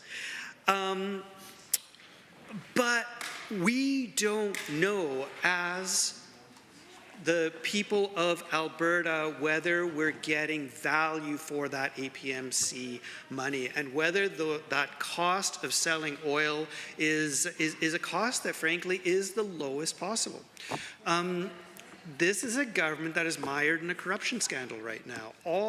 And it touches multiple ministries, and it is therefore a reasonable question, how do we know that the oil volumes that are purchased and sold according to the bitumen and crude oil royalty in kind programs are we as Albertans are getting the maximum value for our money, that we're maximizing the royalty on that barrel of oil.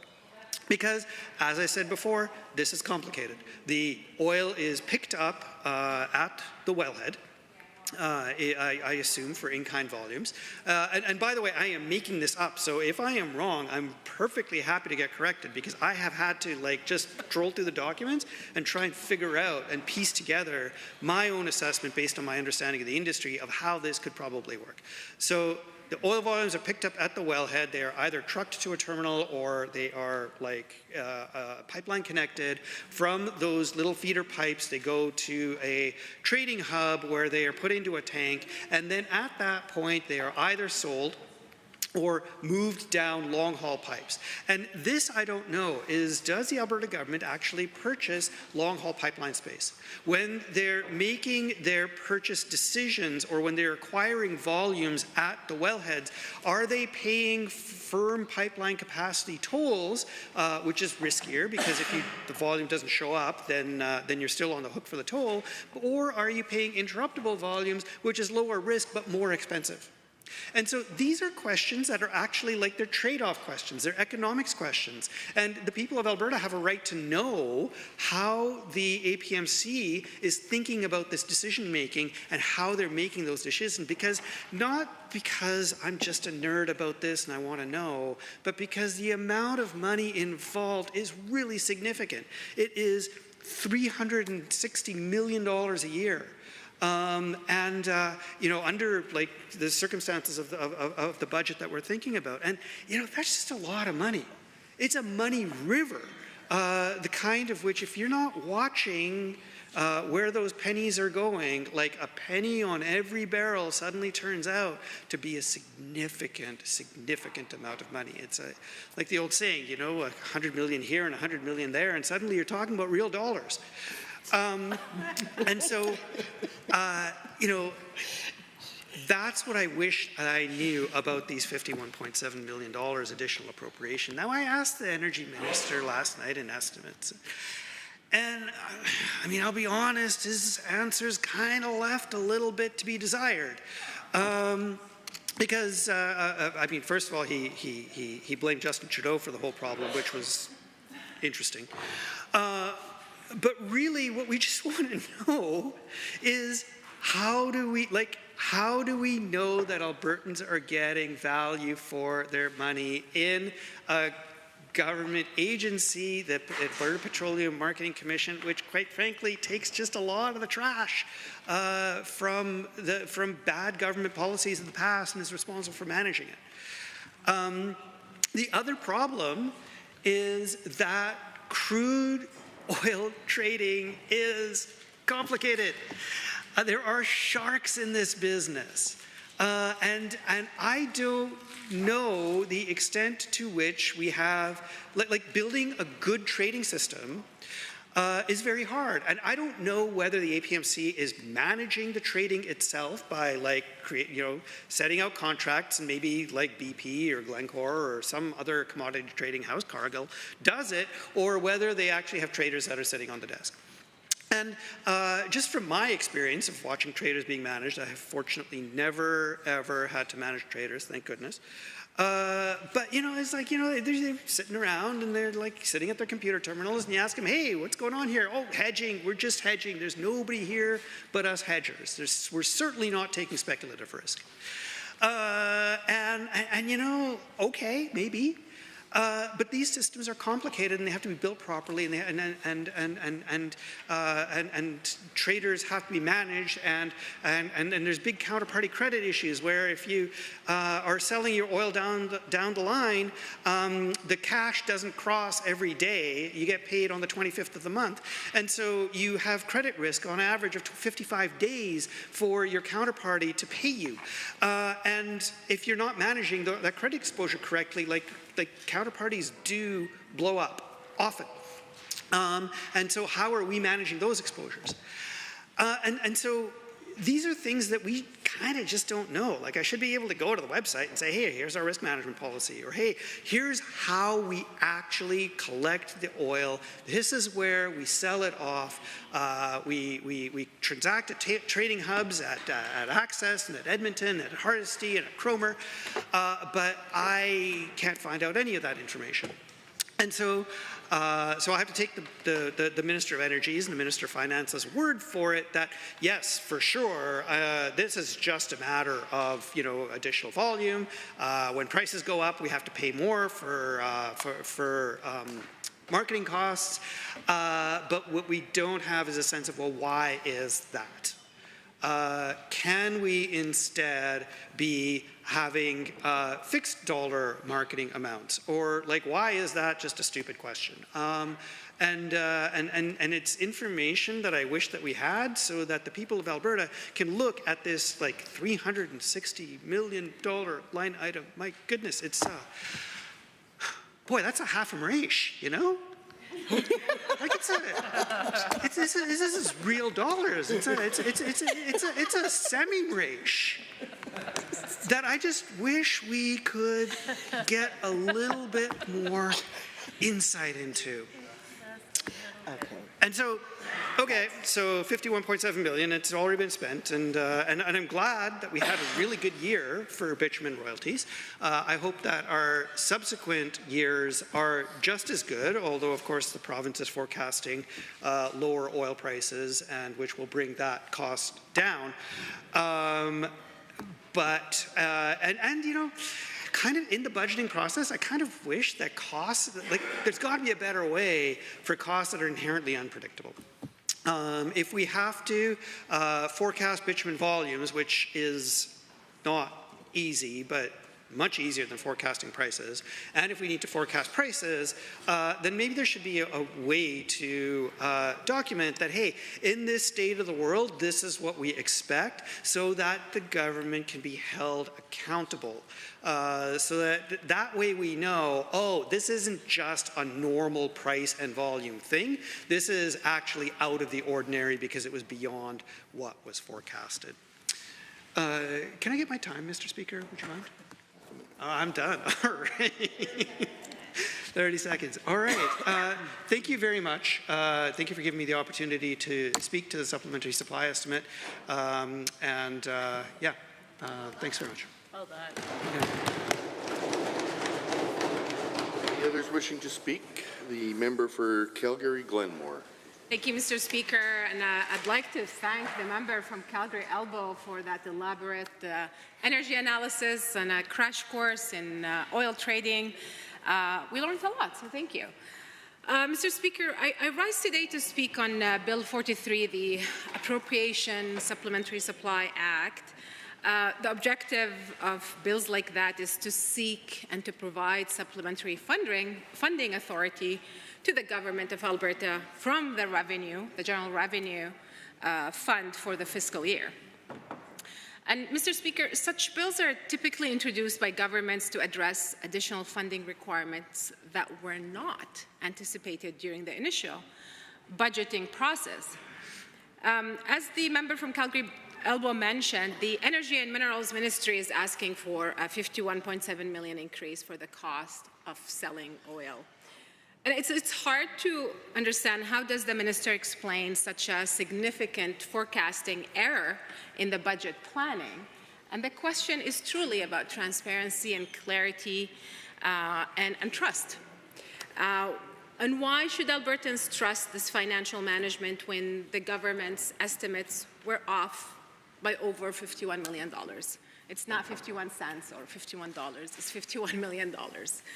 And then there's another supplementary request here showing that $10 million is being redirected from the Economic Recovery Support capital grants and resource development and management to cover oil marketing costs. These are obviously very crucial areas for Alberta's economic future and should be taken seriously.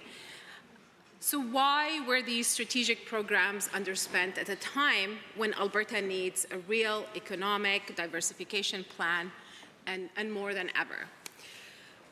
Mr. Speaker, at a time when the Trump tariffs against Canada and Alberta would result in economic chaos for a long time, at a time when Alberta needs to be truly preparing for the future economy, this budget and this supply is coming across as a missed opportunity, a waste. And the saying goes, and I believe it's Winston Churchill, who said, "Never let a good crisis go to waste." This budget could have shown some real long-term planning to respond to the economic upheaval Alberta will continue to face under a Trump presidency. The Premier, we know, has used taxpayer money to go to events, taking selfies in Mar-a-Lago and DC, and she never actually made it to the Trump inauguration, by the way. The ticket was canceled along with 25,000 other people. Some cabinet UCP ministers have also paid and used taxpayer money to attend prayer breakfasts in the US.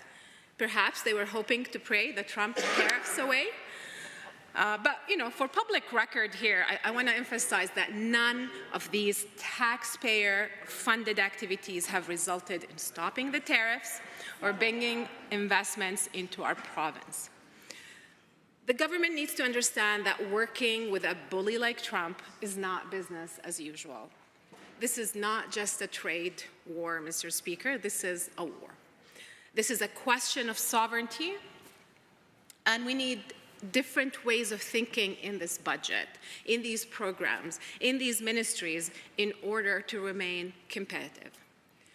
I do not see a strategy or long-term thinking in this budget or in this bill. In this bill, Bill 43, there's this unclear grant to Alberta Enterprise Corporation totaling $15 million to provide the debt repayment to Alberta Enterprise Corporation for recapitalization from 20 to 21. And I see that member from Calgary, no, Red Deer, heckling me right now, Mr. Speaker. But really, the question is, this government, this minister, this member cannot explain how the Alberta Enterprise Corporation recapitalization plan, like, why is the department providing a $15 million grant for this? And while the government provides these grants, we see a cut in the Tech and Innovation Ministry, specifically to the Alberta Innovates budget over the next 2 years. That's a 23% reduction by 2027, Mr. Speaker. And a reminder that this ministry and its agency, as per their mandate, it provides innovation and commercialization programming through Alberta Innovates. So besides the government's chaos and corruption and mismanagement, we're seeing cuts here. Mr. Speaker, in times of economic upheavals, it is time to be doubling down on clean tech and technology commercialization in Alberta. This is our best defense against the Trump aggression. And, you know, it's not only defending Alberta, but it's also advancing this innovation ecosystem we have in Alberta. So, Mr. Speaker, how does the minister square cutting Alberta Innovates budget and putting random grants in this supplementary supply, while this is the time to be investing in new frontiers of research and de-risking new tech and clean tech for the private sector? to attract these investments. And a great example is, in Alberta Innovates again, is bitumen beyond combustion. I understand that the Technology and Innovation Minister likes to talk about venture capital money, and it is important. But there are trillions of dollars in the global market waiting to be invested in value-added industries and in low-carbon technologies. I haven't heard the minister speak about clean tech and value-added industries and sectors that will truly spur innovation in these areas. There's a huge potential in developing asphaltene and carbon fiber from Alberta's bitumen. These are multi-billion-dollar sectors, and the member from Calgary Elbow just did a masterclass in energy analysis and bitumen and oil trading. So we need strategic government investments and programming, not cuts, to some of the best research agencies that provides the minister and the cabinet with strategic long-term advice. How does this government make cuts in strategic areas while it's not even anticipated in this supply, in this bill, in these critical times we live in? And truly, my question is, which areas will be cut this year? And in the 27 and 28 budget as well, when the budget to Alberta Innovates continues to be cut. Mr. Speaker, really the question is, how does this government position Alberta for the future, given that our trade relationship with the US is fraught right now? To protect Alberta, to advance clean tech and our innovation sector under the tariffs threat, the government should be thinking about the repatriation of Canadian innovators and scientists, bringing these innovators back to Canada and Alberta.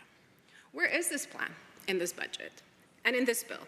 I was hoping the minister might plan for some supply in tech and innovation to bring Canadian talents and Albertan talents back. We will need to be assisting Canadian technologies, Mr. Speaker, and this budget does not match these priorities. I believe the minister and the government should be asking Canadian innovators in the US some of these questions and gladly sharing it.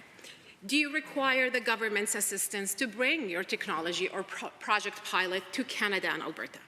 Are there commitments in your financing agreements that require you to spend capital in the US? What are the penalties to break the agreements? Where is your next market for your product if working with the US is not feasible? Mr. Speaker, what is the government doing? I do not see a preemptive strategy to deal with the Trump tariffs. This was the Tech and Innovation Minister, Mr. Speaker, and the lack of preparedness for Alberta's future. I'd like to briefly touch on the Environment Ministry and also the lack of planning and frankly the additional risks and liabilities this ministry keeps adding to its work. Mr. Speaker, we know that CST Canada Coal Limited was sanctioned recently by the Alberta Energy Regulator with just a small $9,000 fine for an incident in the spring of 2023 when 1.1 million liters of tailings escaped into the Smoky River. And the ministry's budget shows only $16.5 million allocated this year for resource management after the $17.9 million being overspent last year. The Environment Ministry is now asking for $3 million in remediation work in this supplementary supply. Given the substantial environmental risks associated with contamination and coal mining, including acid rock, drainage, and selenium contamination that can persist for decades, and of course, coal mining, we know, Mr. Speaker, is not the only thing that creates environmental liabilities. How can the minister assure Albertans that this amount is actually sufficient? Has this ministry assessed the potential long-term environmental liabilities and contamination of approved and proposed projects? And if so, how are these liabilities being incorporated into approval decisions and financial security requirements? Let's not forget that this is the government that announced an ill-informed policy on coal mining in the eastern slopes, Mr. Speaker. This will impact the land management and resource management planning in this ministry as seen in this bill and in this ministry's budget. And by the way, this government is calling this a modernized coal mining policy, Mr. Speaker, and we know that this is an oxymoron. There is nothing modern about coal mining in the majestic Rockies, Mr. Speaker. And more coal mining in the Rockies will increase environmental liabilities that no budget or supplementary supply can prepare for, Mr. Speaker. It is important to remember that the Environment Ministry made changes to its mine financial securities program just last month. But these changes do not fix the structural design issues with this program, and it leaves the looming liability problem untouched in the mining sector. Mr. Speaker, the Alberta Energy Regulator confirmed that the mine liability in 2024 was $57.3 billion, and the security held is $1.71 billion.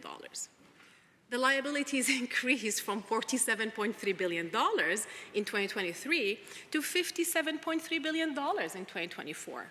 That's an increase of $10 billion in 1 year. And the minister hasn't explained how this shocking increase by $10 billion in liabilities happened in just 1 year under this ministry's watch. A reminder that this minister asked for $3 million in this supply and this bill for remediation efforts from a tailings spill. So let's remember, how did liabilities increase by $10 billion in just 1 year? So many liabilities. Mr. Speaker, you do not need to be a mathematician to understand that $1.57 million won't cover $57.3 billion. So how is the Environment Ministry preparing to address this looming and intergenerational problem that we have here in Alberta? The incompetence is staggering, and our kids and grandkids will pay for these billions in liabilities. No budget, no supplementary supply can cover this mammoth amount of liabilities. And with that, I'd like to end my intervention here, Mr. Speaker, and thank you for the opportunity to comment on this act. Thanks. Thank you. Are there any others wishing to speak? I will call on the Minister, the Honourable President of Treasury Board, Minister of Finance, to close debate. Sure. Thank you, Mr. Speaker. I think it's always polite. You close debate by saying we've had a lot of good debate on the bill at hand. That's not really the case here today, though, Mr. Speaker. Most of this has been irrelevant to Bill 43. We're not talking about Budget 25. We're talking about, supplementary supply. Our fiscal rules require us to stay within our contingency with exceptions. They're flexible in that sense. So disaster spending, whether that be wildfire or ag indemnity payments, that is an exception. Also dedicated revenue. Most of what we're talking about here is federal transfers.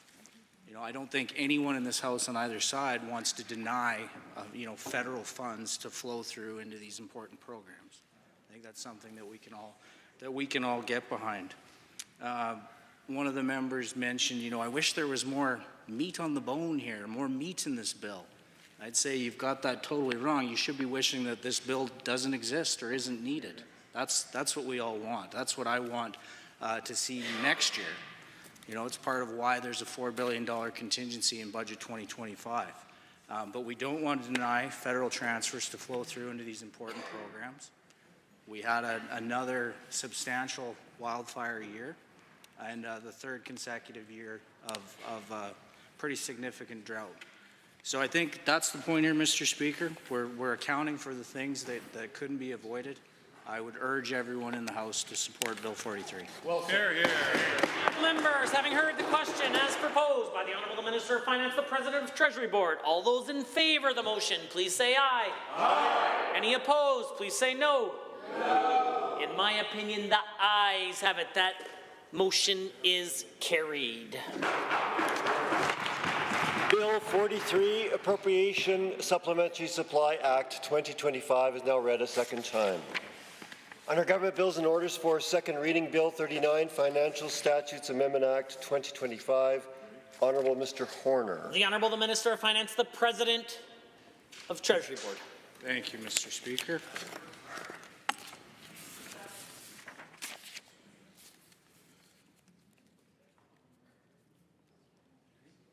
Thank you, Mr. Speaker. I request leave to move second reading of Bill 39, the Financial Statutes Amendment Act 2025. The bill consists of key legislative amendments which, if passed, would implement policies included in Budget 2025. Mr. Speaker, as we heard on Budget Day, this year's budget takes a cautious approach as we navigate uncertain economic waters. Together, our budget choices will help us meet the challenges this province faces, and I'd now like to take a moment to outline the proposed amendments. First, we're proposing amendments to the Alberta Personal Income Tax Act that would make our personal income tax cut promise a reality. This year, we decided to proceed ahead of schedule with the new 8% tax bracket on the first $60,000 of income. This change would save individuals up to $750 in 2025 and in total put more than $1 billion back into the bank accounts of Albertans to spend on their priorities. Other amendments to the Act will create a supplemental non-refundable tax credit for taxpayers with certain tax credits totaling in excess of $60,000. This will ensure no one is inadvertently made worse off by the introduction of the new tax bracket and associated changes to the non-refundable tax credit rate. These amendments will also establish December 31st, 2025 as the last date for the Canada Revenue Agency to make payments under two legacy tax credit programs. Secondly, this bill includes proposed amendments to the Sustainable Fiscal Planning and Reporting Act that would increase our flexibility in using surplus cash to improve Alberta's net financial position.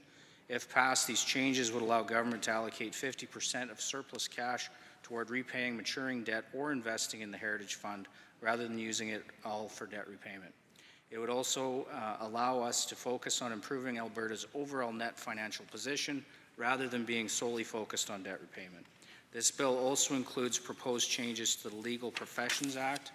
If passed, the changes increase the statutory contribution by the Alberta Law Foundation to Legal Aid Alberta to 50% from 25%. Changes would also require ministerial approval of all Alberta Law Foundation grants, gifts, and funding commitments over $250,000. The next item I'd like to go over are proposed amendments that would allow us to dissolve the Auditor General's Provincial Audit Committee. This committee is one that is unique to Alberta, and the role of the committee is advisory in nature. This amendment does not change the Auditor General's powers or authority, and Auditor General reports will continue to be reviewed by the Standing Committee on Public Accounts after the reports are released. Next is a proposed change to the Fuel Tax Act that would increase the tax rate on locomotive fuel from the current 5.5 cents per litre to 6.5 cents per litre. This is a change to bring Alberta's tax rate for this fuel more in line with the rates seen in other prairie provinces. I'd like to note here that the implementation date for this change would be retroactive to March 1st, 2025. Railways file and pay their taxes monthly, so this implementation date aligns with those existing filing requirements and avoids additional red tape. Next, I'd like to speak to proposed changes to the Child, Youth and Family Enhancement Act. Under this bill, we're proposing amendments that would discontinue the development and implementation of the Supplemental Health Benefits Program for adoptive families. To provide a bit more background for members, this is an additional supplementary health benefit program that was expected to roll out in January 2025. However, this year's budget must prioritize core programs to keep children safe, support early intervention for children, youth, and families, and assist Albertans who experience family violence and sexual violence. Alberta will continue to be a leader in making adoption affordable through the current subsidies in the Adoption Expenses Tax Credit so that more children can find their forever homes. In 2023, we increased the Provincial Adoption Expenses Tax Credit by almost $4,000 to further help with the cost of adoption.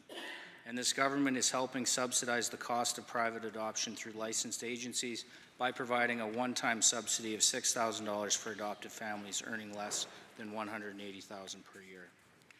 Next are amendments that would make it simpler to adjust benefit rates under the Income Support Program. We're proposing to move the benefit rates from the Income and Employment Supports Act into the regulations so we can make it simpler to adjust benefit rates under the Income Support Program. The Income Support Program continues to remain fully funded and available to all eligible Albertans. What this change will do is to standardize approaches to benefits so they are consistent under all programs. The amendments would take effect July 2026 in alignment with the implementation of the new Disability Assistance Program. Lastly, we are proposing some technical changes to the Alberta Corporate Tax Act to respond to recent changes to the Federal Income Tax Act to ensure consistency in the Provincial Act. Most of the proposed provincial amendments will mirror the recent changes to the Federal General Anti-Avoidance Rule legislation, which is legislation that ensures people are in compliance with the object, spirit, or purpose of tax legislation and not just the literal reading. Alignment of Alberta and federal tax legislation simplifies compliance and administration. Mr. Speaker, these amendments help us meet the economic challenges the province is facing right now. They would bring in policies that provide some relief to Albertans, help us better manage our fiscal picture, and find necessary efficiencies we need to move forward right now. To that end, Mr. Speaker, I'm pleased to move the second reading of Bill 39, the Financial Statutes Amendment Act 2025. Thank you. Honourable members, the Honourable Minister of Finance has moved second reading of Bill 39. Is there anyone wishing to join in the debate? The Honourable Member for Calgary Foothills. Thank you, Mr. Speaker, for the opportunity to speak to Bill 39, the Financial Statutes Amendment Act. Let me just say by starting out that I am honored to stand here with my colleagues this afternoon. As we just heard from the Minister, this Act covers a lot of ground, amending 8 pieces of legislation, paving the way for elements of Budget 2025. The legislation does create a new tax bracket of 8% for income less than $60,000. But I do want to put out there a clarification for all Albertans to know that Alberta is not the most tax competitive province for low-income earners. That title belongs to Ontario and British Columbia. Those in Ontario pay 5.05% on income under $52,886, while those in British Columbia pay 5.06% on income under $49,279. So, Mr. Speaker, throughout the budget documents, the government uses both Ontario and British Columbia as comparator provinces for a number of indicators and outcomes. But to reinforce this message, if you earn $60,000 or less, let's say you work full-time on minimum wage, you would pay a lower rate in personal income taxes in both Ontario and British Columbia.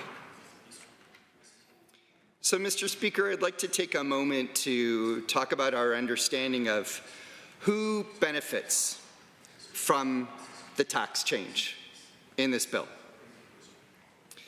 The lion's share of the benefits accrue to higher income Albertans. Benefits are reduced through non-refundable tax credits, including children, tuition payments, and so the benefits mostly accrue to higher income Albertans without dependent children, so not families. Mr. Speaker, we have heard that the tax changes were designed so that no Albertan would be worse off. Lower income Albertans, Albertans living on AISH, Albertans living on income supports, it's designed that they would be no worse off. Said another way, they receive no benefits from these tax changes. Mr. Speaker, the government isn't looking at the bigger picture to understand if they are actually making Albertans worse off. This bill introduces several amendments that will, in fact, make Albertans worse off, Mr. Speaker. So the Minister of Finance and I used a term in estimates last week that we're looking for nickels to add up to dollars. And I give the Minister full credit for that term. I think I first heard him introduce it presenting to the Edmonton Chamber. And that while we both maybe agreed on the term of nickels and dollars, I think we still have some disagreements on where we're looking for the nickels. And I think, thank you to my colleague, the MLA from Calgary Elbow. I think this afternoon we maybe just introduced to a new term respecting the financial decisions that are being made. So this bill amends the Income and Employment Supports Act. And these changes are significant. While the minister has talked about these changes are to simplify the process and move further changes to away from legislation and into the articles associated with legislation, but in doing that, it's creating some uncertainty and chaos for Albertans that are receiving income supports. So what this bill does is, when you're looking at a chart that had 3 streams for income supports, it's removing 2 of those streams. The amount expected to work for working household unit and the amount for barriers to full employment household unit. And the minister did allude to, and presumably, that a new program is in development to revise these streams, to perhaps replace the income supports of these streams. But in the absence of having that legislation in front of us today, it's difficult for Albertans and the members on this side of the House to assess whether or not these changes in income supports are making Albertans any worse off. In the absence of that information, it appears that Albertans on income supports will in fact be worse off. And Mr. Speaker, this is while Albertans are experiencing the highest inflation in the country. And they have experienced the fastest increases in rent in the country. The demand for food banks has doubled in only the last 2 years. And through all of this, the government throws out the uncertainty and the chaos of whether or not there will be reduced access to income supports for vulnerable Albertans. So, Mr. Speaker, let's return a moment to that new tax bracket and just reinforce that while persons are relying on income supports flounder under the chaos that is caused by this government, uncertain whether or not streams of income, potential income to them are being closed, the new tax bracket that's being introduced isn't going to benefit those same Albertans. Their incomes are below the level where they will see any benefits. Indeed, it is estimated that approximately 30% of Albertans won't benefit from this new tax bracket. Mr. Speaker, the government needs to acknowledge that they're not achieving their worst in class goal that no Albertan is worse off. This act, if passed, will make some Albertans worse off. And we need to start acting for all Albertans. We should be working towards making all Albertans better off, rather than striving that no Albertan would be worse off. But this bill does make more changes that will make some Albertans worse off. This act also changes funding for legal aid. And with the amendments to the Legal Professions Act, The Alberta Law Foundation will be responsible for a greater share of funding for legal aid in Alberta.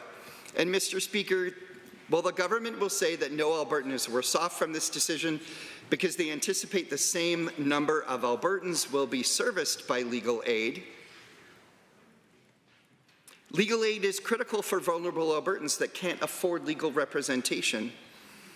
This government is reducing funding to that program last year and again this year by a further 20%, expecting the current service levels to be maintained with an increase of funding from the Alberta Law Foundation. But as the Foundation complies with this legislation, 65 not-for-profit agencies providing services not covered by legal aid will likely see reductions to their funding. Why? Because they're currently receiving funding from the Law Foundation, which will now be legally required to send more funding to legal aid.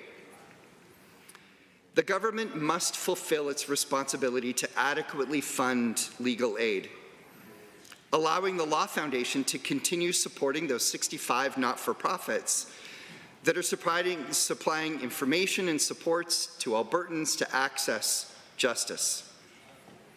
And Mr. Speaker, at the end of the day, these funds might only add up to a few Tylenots or a fraction of a Mirage.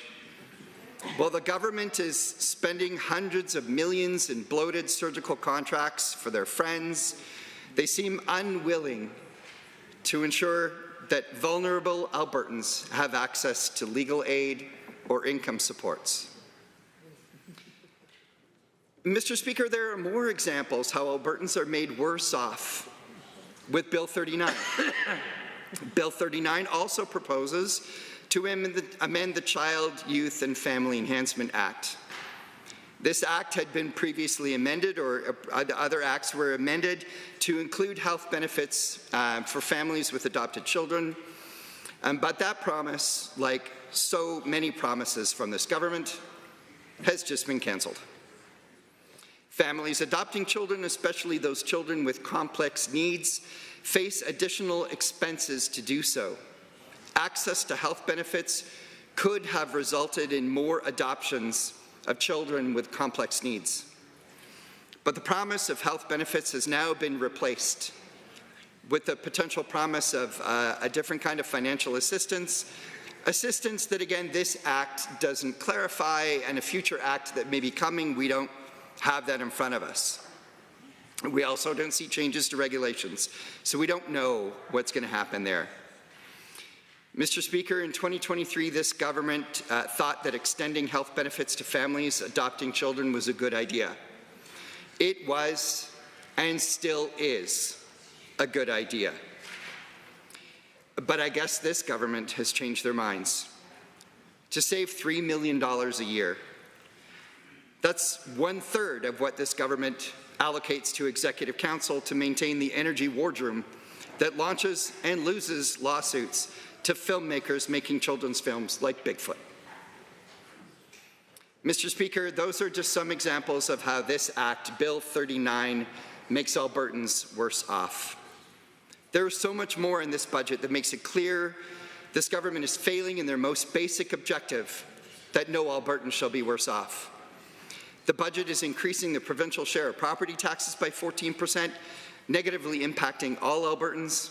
It will impact Albertans that are aging in place on fixed income in a home that they have owned for decades. They will potentially be paying hundreds of dollars more each year in provincial property tax. Mr. Speaker, the property tax increases are going to be transferred to renters who are already experiencing higher rents. Property owners are not going to absorb this tax increase. They're going to pass it on to renters who are already struggling to put a roof over their heads every month. And there's more. This budget introduces 38 more increases in fees and licenses. This includes increases to application fees to the Alberta Advantage Immigration Program. What advantage is there in this budget when they've increased the fees from $500 to $840 last year and a further $1,500 this year, tripling those fees in the last 2 years? Mr. Speaker, this government's belief in the Alberta Advantage We need to understand that it doesn't come close to including all Albertans, and we need to govern and make policy decisions for all Albertans.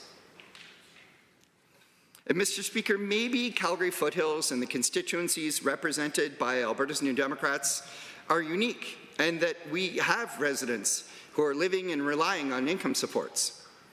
That there are residents who are or who have family members accessing legal aid, who are families with adopted children that we're really hoping that this government would follow through on their commitment to deliver health benefits. But the residents of Calgary Foothills now see the government and the United Conservative Caucus for what they are. A caucus and a government not dedicated to serving Albertans, but dedicated to themselves and their friends. A caucus that, instead of looking to support Albertans through the greatest threat to our economy in decades, stand proudly behind a premier that is proud to fundraise for anti-Islamic, homophobic, misogynist, right-wing spreaders of propaganda. This government, Mr. Speaker, set a very low bar to make sure that no Albertan is worse off. Mr. Speaker, Bill 39 fails to meet that low bar. Bill 39 cancels the promise of health benefits to families with adopted children. Bill 39 takes away supports to vulnerable Albertans seeking legal advice and assistance. Bill 39 takes away income supports for vulnerable Albertans. This government is failing to meet an incredibly low bar. This government should be striving to make all Albertans better off. Albertans with disabilities, children with complex needs, Albertans that need legal support. A better Alberta is possible, not with this UCP government and not with this legislation in Bill 39, but with Alberta's New Democrats. Thank you, Mr. Speaker. Honourable members, are there others? The Honourable Member for Edmonton Goldbar. Thank you, Mr. Speaker, and I want to first of all thank the Finance Minister for his rousing introduction of this bill. Definitely stirred up the crowd when talking about changes to the corporate tax allowance or avoidance provisions. I know that got the hearts racing over here, and certainly piqued people's excitement in Pollockville, I'm sure. He's going to hear all about that when he goes home this weekend. Tell us more about the corporate tax avoidance procedures. And yeah, anyway, he'll have to set his phone to silent just so he can focus long enough to give people that. And I want to thank my friend from Calgary Foothills for summarizing very succinctly all of the problems that this bill faces or presents to the people of Alberta. And I certainly thank him, both of them, for a general overview. There are a couple of areas that I want to focus in the limited time that I have to speak to this bill, and that's on the personal income tax changes, as well as the changes to the Law Foundation's contributions and the effects that will have on legal aid. Now, on the issue of personal income tax changes, I appreciate the fact that the government has met at least one commitment in its election platform to implement the 8% income tax bracket on incomes less than $60,000. I think, like my friend from Calgary Foothills said, that they oversold the benefit of this income tax cut to Albertans. Certainly, they tout the $2 a day that the person who is receiving the maximum amount of the tax reduction will receive. But of course, as my friend from Calgary Foothills pointed out, there are 30% of Albertans who will receive no benefit from this tax cut whatsoever, and significantly more who will not receive the full $2 a day in tax reduction. More importantly, Mr. Speaker, what the right hand giveth, the left hand taketh away in terms of other tax increases that this budget takes. And now, my friend from Calgary Foothills went on at length about the 14% increase in education property tax. And it's interesting, Mr. Speaker, that certainly we hear members from the government benches complaining about how much our leader raised property taxes when he was the mayor of Calgary.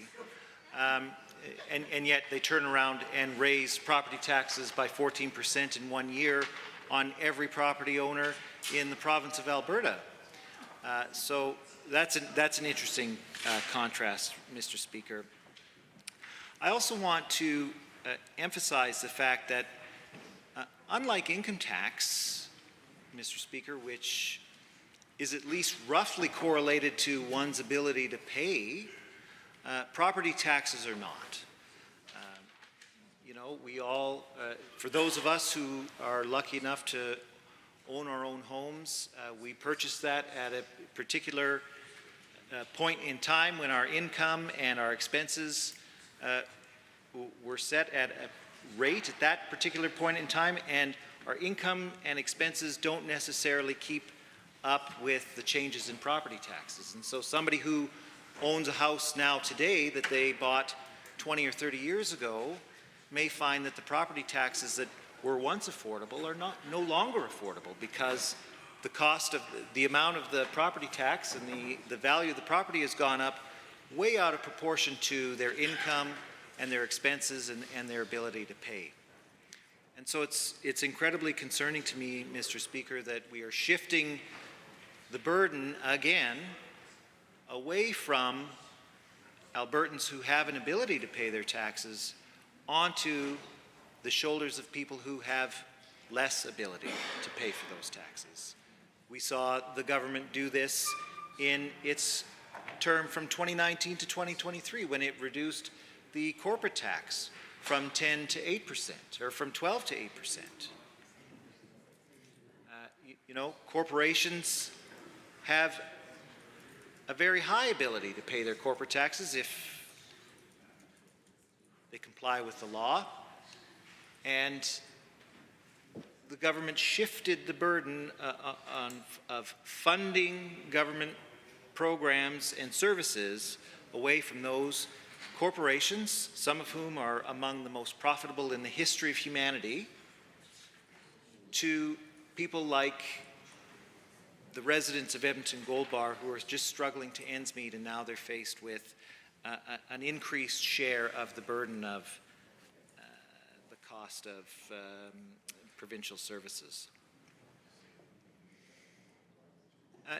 Not only is the government, though, shifting the burden of tax payments from those who have an ability to pay onto the shoulders of those who don't have an ability to pay, they're also, through the property tax system, they're also increasing fees for a number of services. I think there are 38 or 39 different fee increases in this budget, and again, we are forced to reckon with a shifting of the revenue generation from those who can't pay, or from those who can pay, to those who may or may not be able to pay. And one final note on the income tax piece that I want to remind members of is the government's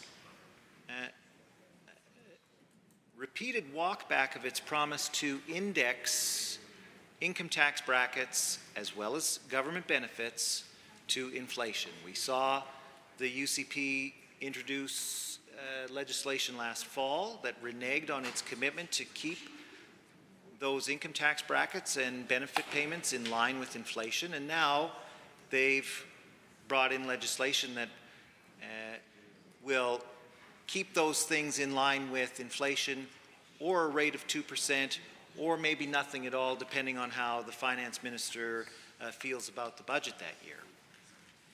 And so what we see in this budget that the finance minister brought forward was an increase in the tax brackets and personal exemption of only 2%. Well, inflation last year was close to 3%, Mr. Speaker. And so that means that if you happen to be one of those people who was lucky enough to get a raise last year, you know, I'm thinking of a whole bunch of unionized folks who have struggled against the government and fought hard and won well-deserved pay raises. A bunch of those pay raises will be clawed back because the government is not increasing the personal exemption and the income tax brackets in line with inflation and only increasing it by 2%. So the large print of this budget and this piece of legislation is that you get a $2 a day tax cut with the asterisk that, oh, by the way, you're also going to pay much higher education property taxes. We're raising the service fees for a variety of government services 38 times, and we're also not letting you off the hook when it comes to inflation by not raising the basic exemption in the income tax brackets by the amount of inflation. So when you go through all of that, it looks like there's probably not much of an income tax cut here at all for Albertans, and that will be cold comfort to the residents of Edmonton Gold Bar who have really been struggling with the cost of living. We know that in Alberta, the cost of food has escalated at a rate higher here than it has in the rest of the country. We know that the cost of energy has gone up, way out of line with the increase in the cost of energy across the country. And as my friend from Calgary Foothills said in his remarks, certainly the cost of rent has skyrocketed in Alberta, unlike any other province in the country. And these small tax changes will not improve the financial well-being of the residents of Edmonton Gold Bar. And so my constituents are very, very disappointed to see that what they thought was going to be a tax cut was more of a tax shift. The second point that I wanted to spend a little bit of time talking about was the cuts to legal aid and the changes to the payments from the mandatory payments for the Alberta Law Foundation. And in illustrating my concern with these changes, I want to share a little bit of a story with members of the legislature. A few months ago, I found myself in a courtroom, not defending myself like members of the government often are, but actually as part of a prosecution against someone who had issued some death threats to me. And while waiting for that case to come forward to the judge, we were sitting and listening to the preceding case. And the preceding case, unfortunately I forget the gentleman's name, probably best because he likely wouldn't want this recorded and answered for the rest of the time anyway, was being sentenced for breaking into his father's house, assaulting him, and stealing some of his money. Now, this is a person who, by all rights, should be punished for the crimes that he's committed. But it was clear from his responses to the questions that he was being asked from the judge and even his own lawyer that he had no idea where he was, why he was in court. He didn't understand any of the proceedings that he was being subjected to. And he had, fortunately, a lawyer who was trying his very best to make sure that his client understood exactly what was going on and that the people who were prosecuting him and the judge who was presiding over the case weren't taking advantage of this man's inability to understand his own circumstances, and making sure that he was getting fair treatment before the law, just like any of us would hope that he would. Now, I don't know if that particular person was being helped by a lawyer supported by legal aid or any of these other programs that the Alberta Law Foundation supports. I suspect he probably was. I don't think that somebody who doesn't know where they are or why they're there or is being charged with breaking into their father's house and beating him up and taking him money probably doesn't have the means to hire a lawyer. And so this experience really reinforced to me the importance of having a robust and well-funded legal aid program. Because I don't want people who don't understand what's happening to them when they're being charged with a crime in court to not be able to have a proper defense mounted and to be able to navigate the legal system just like somebody else who has deep pockets and their full faculties about them. That's the foundation of justice, is that we all should be treated equally before the law. And in many cases, that's dependent upon being able to hire a competent lawyer to represent our interests. And legal aid and the Alberta Law Foundation supports are crucial to that. And so, no.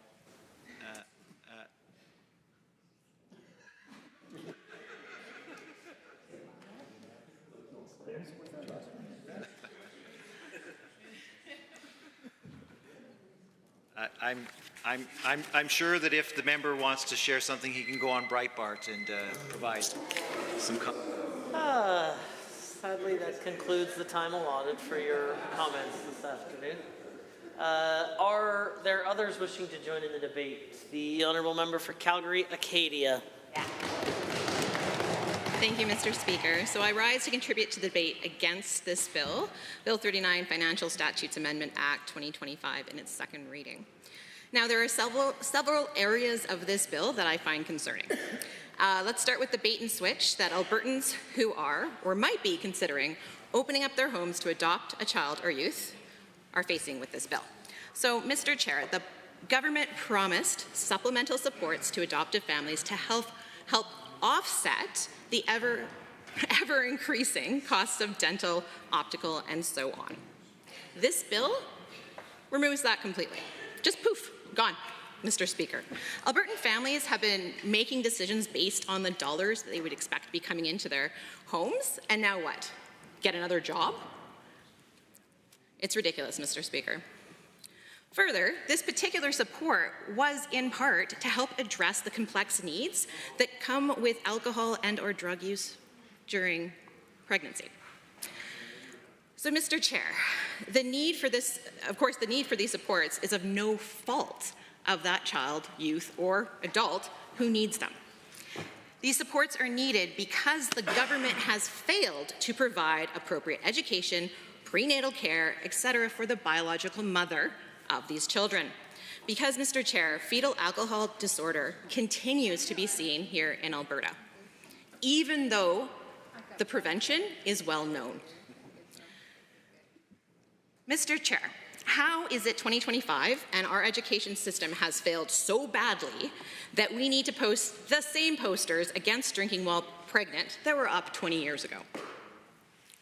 Directly from the Alberta government website, fetal alcohol spectrum disorder, FASD, is a diagnosis to describe impacts of the brain, body of individuals prenatally exposed to alcohol during pregnancy.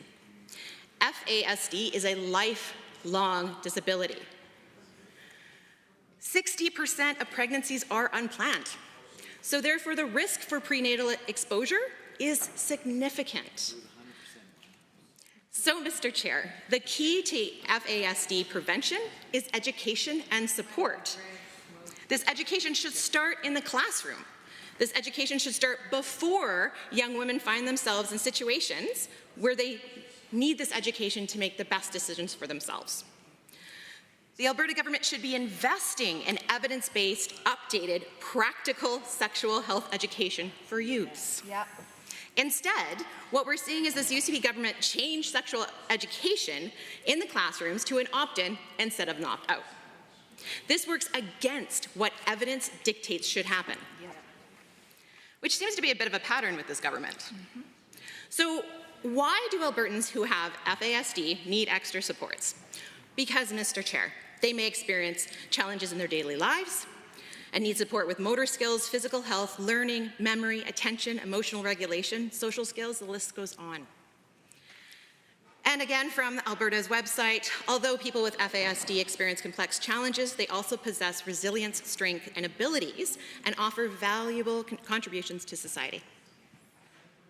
So, are you curious, Mr. Speaker, what Albertans are saving by eliminating this support? Yeah, 3 million. Yep, that's it. The Turkish Tylenol kerfuffle wasted upwards of 70 million. Yikes.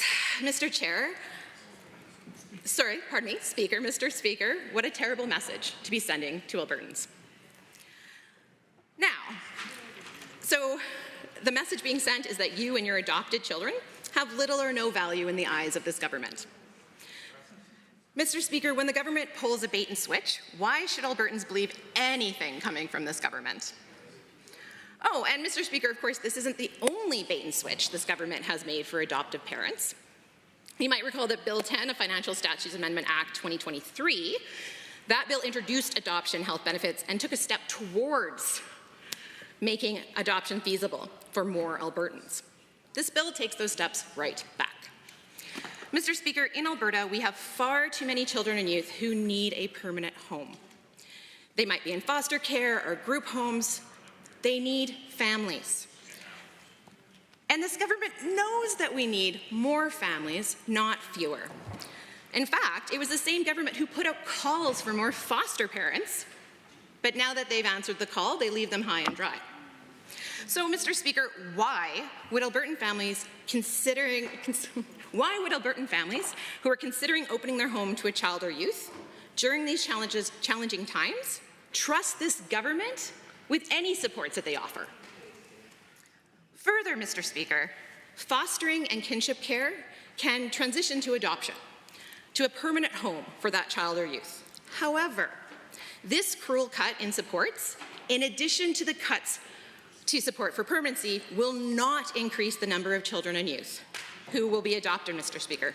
It is quite the opposite. Families who might once have contemplated adopting their foster child or youth now are faced with far more financial barriers.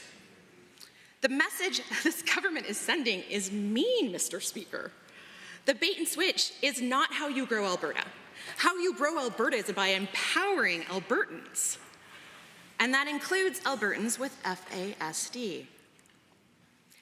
So moving on to other parts of this bill that I do not support. So Calgary-Acadia Constituency Office has been receiving hundreds of emails sharing the same message. They do not see themselves in this budget. They do not see themselves in these bills. And they worry the government has lost sight of their job, which is in service to Albertans. Mr. Speaker, the bill introduces 38 new fees. But no worries, the election promise of a tax break has finally arrived. And Albertans want to know, where did this big savings go? Can we take this, is it savings from cutting these supports or that? What is funding this tax cut? My constituents, Mr. Speaker, were excited to hear of the income tax cut. Now that it's finally happened, they're not impressed. The new tax bracket amounts to less than $2 a day. You can barely buy a coffee for that, Mr. Speaker. Another bait and switch. The government ran on the election promise of a tax cut to make Albertans' lives less expensive. Well, Mr. Speaker, a cut here and a crease there doesn't really equal savings for Albertans, especially when you're introducing 38 new fees in this bill alone. Now, students, low-income Albertans, those on fixed incomes, those on disability support, and so on, will not see a benefit from this tax cut. This benefit is directly connected to your income, and what happens if your income is under $30,000 a year? Well, you're not paying income taxes. So those Albertans do not see this benefit. This tax is not benefiting our most vulnerable Albertans. Another group who is not served by this bill, Mr. Speaker, are the Albertans who need access to legal aid. Legal aid is designed to support Albertans with lower incomes. But instead of feeding this incredibly important group, this bill continues to starve it. This time, the government is punting costs onto a foundation, Mr. Speaker. What's next? A bake sale? The Alberta Law Foundation is now responsible for more when they were already picking up the slack from this UCP government and their lack of investment in legal aid. Mr. Speaker, again, what is the message that's being sent to Albertans? What this bill is telling Albertans is that once again, the UCP's government's priorities do not match those of Albertans. Mr. Speaker, even in this strange global situation we find ourselves in, my constituents continue to tell me that they are struggling. They need this government to work for them and not against them with these tricky bait and switch. Mr. Speaker, times are tough. And with this bill, the government places even higher tax on properties, on people's homes, Mr. Speaker. How can this government justify bankrolling their poor management of education on the backs of now homeowners? This increase alone may force Albertans right off the edge. They may not be able to afford their homes, Mr. Speaker.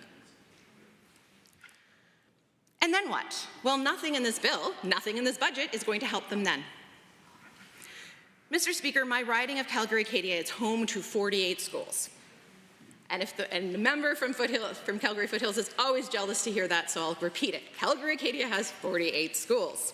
Oh. And even families who send their children to private schools are shocked that this government thinks it's okay to take public dollars to build private schools.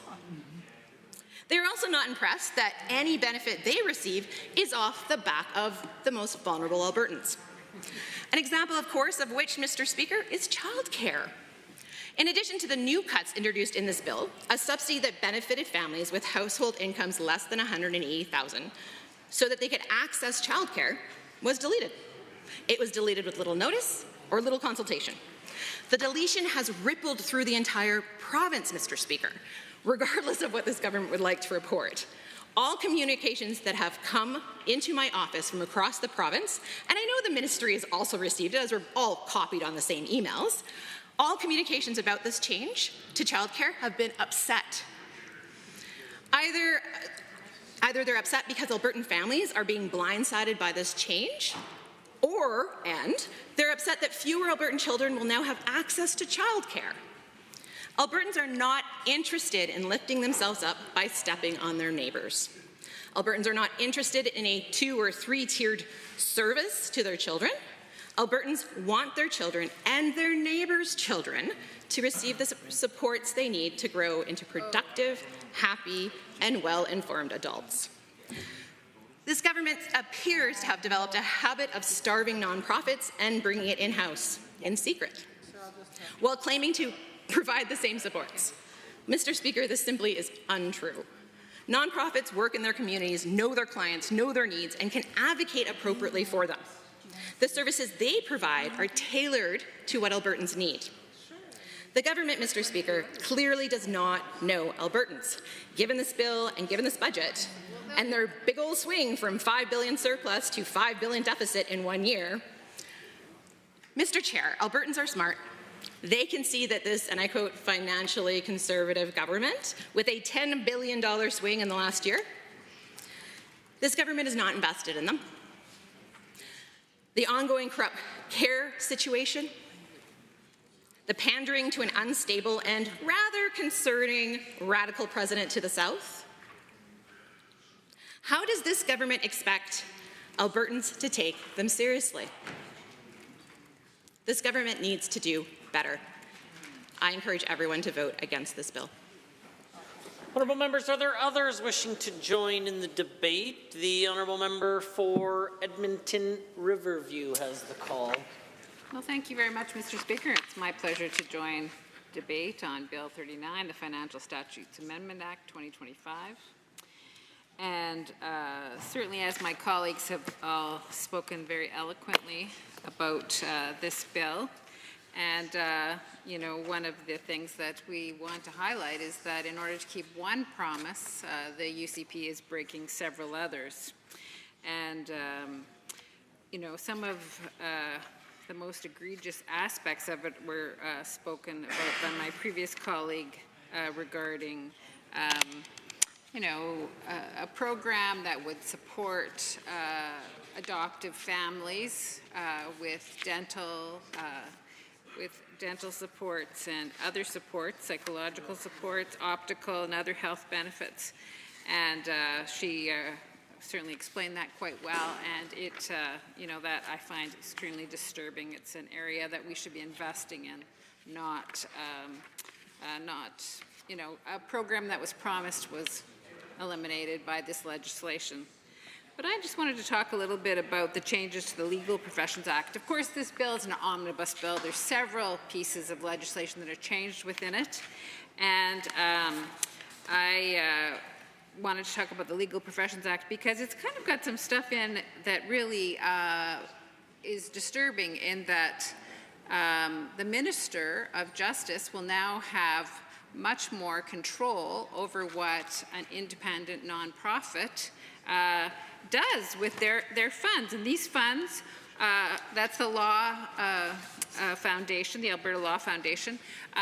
You know, lawyers, we know they keep funds in trust whenever you go to a lawyer, and those funds accrue interest, and the interest that it's accrued is used to invest in you know, organizations that support people, you know, regarding legal matters. And it's a very important fund, and there's like, I think, over 65 nonprofits that benefit from that. But now it says in this legislation that the Minister of Justice should be approving those funds and where they go. And this independent body with, you know, Albertans' money, why does the Minister of Justice have the right to tell them what to do with that money? It doesn't make any sense. And right in the Act here, it's on page 17, 145. This is actually comes into force already. It's when it's first read into the House, which happens occasionally in our legislature, but it is kind of extraordinary.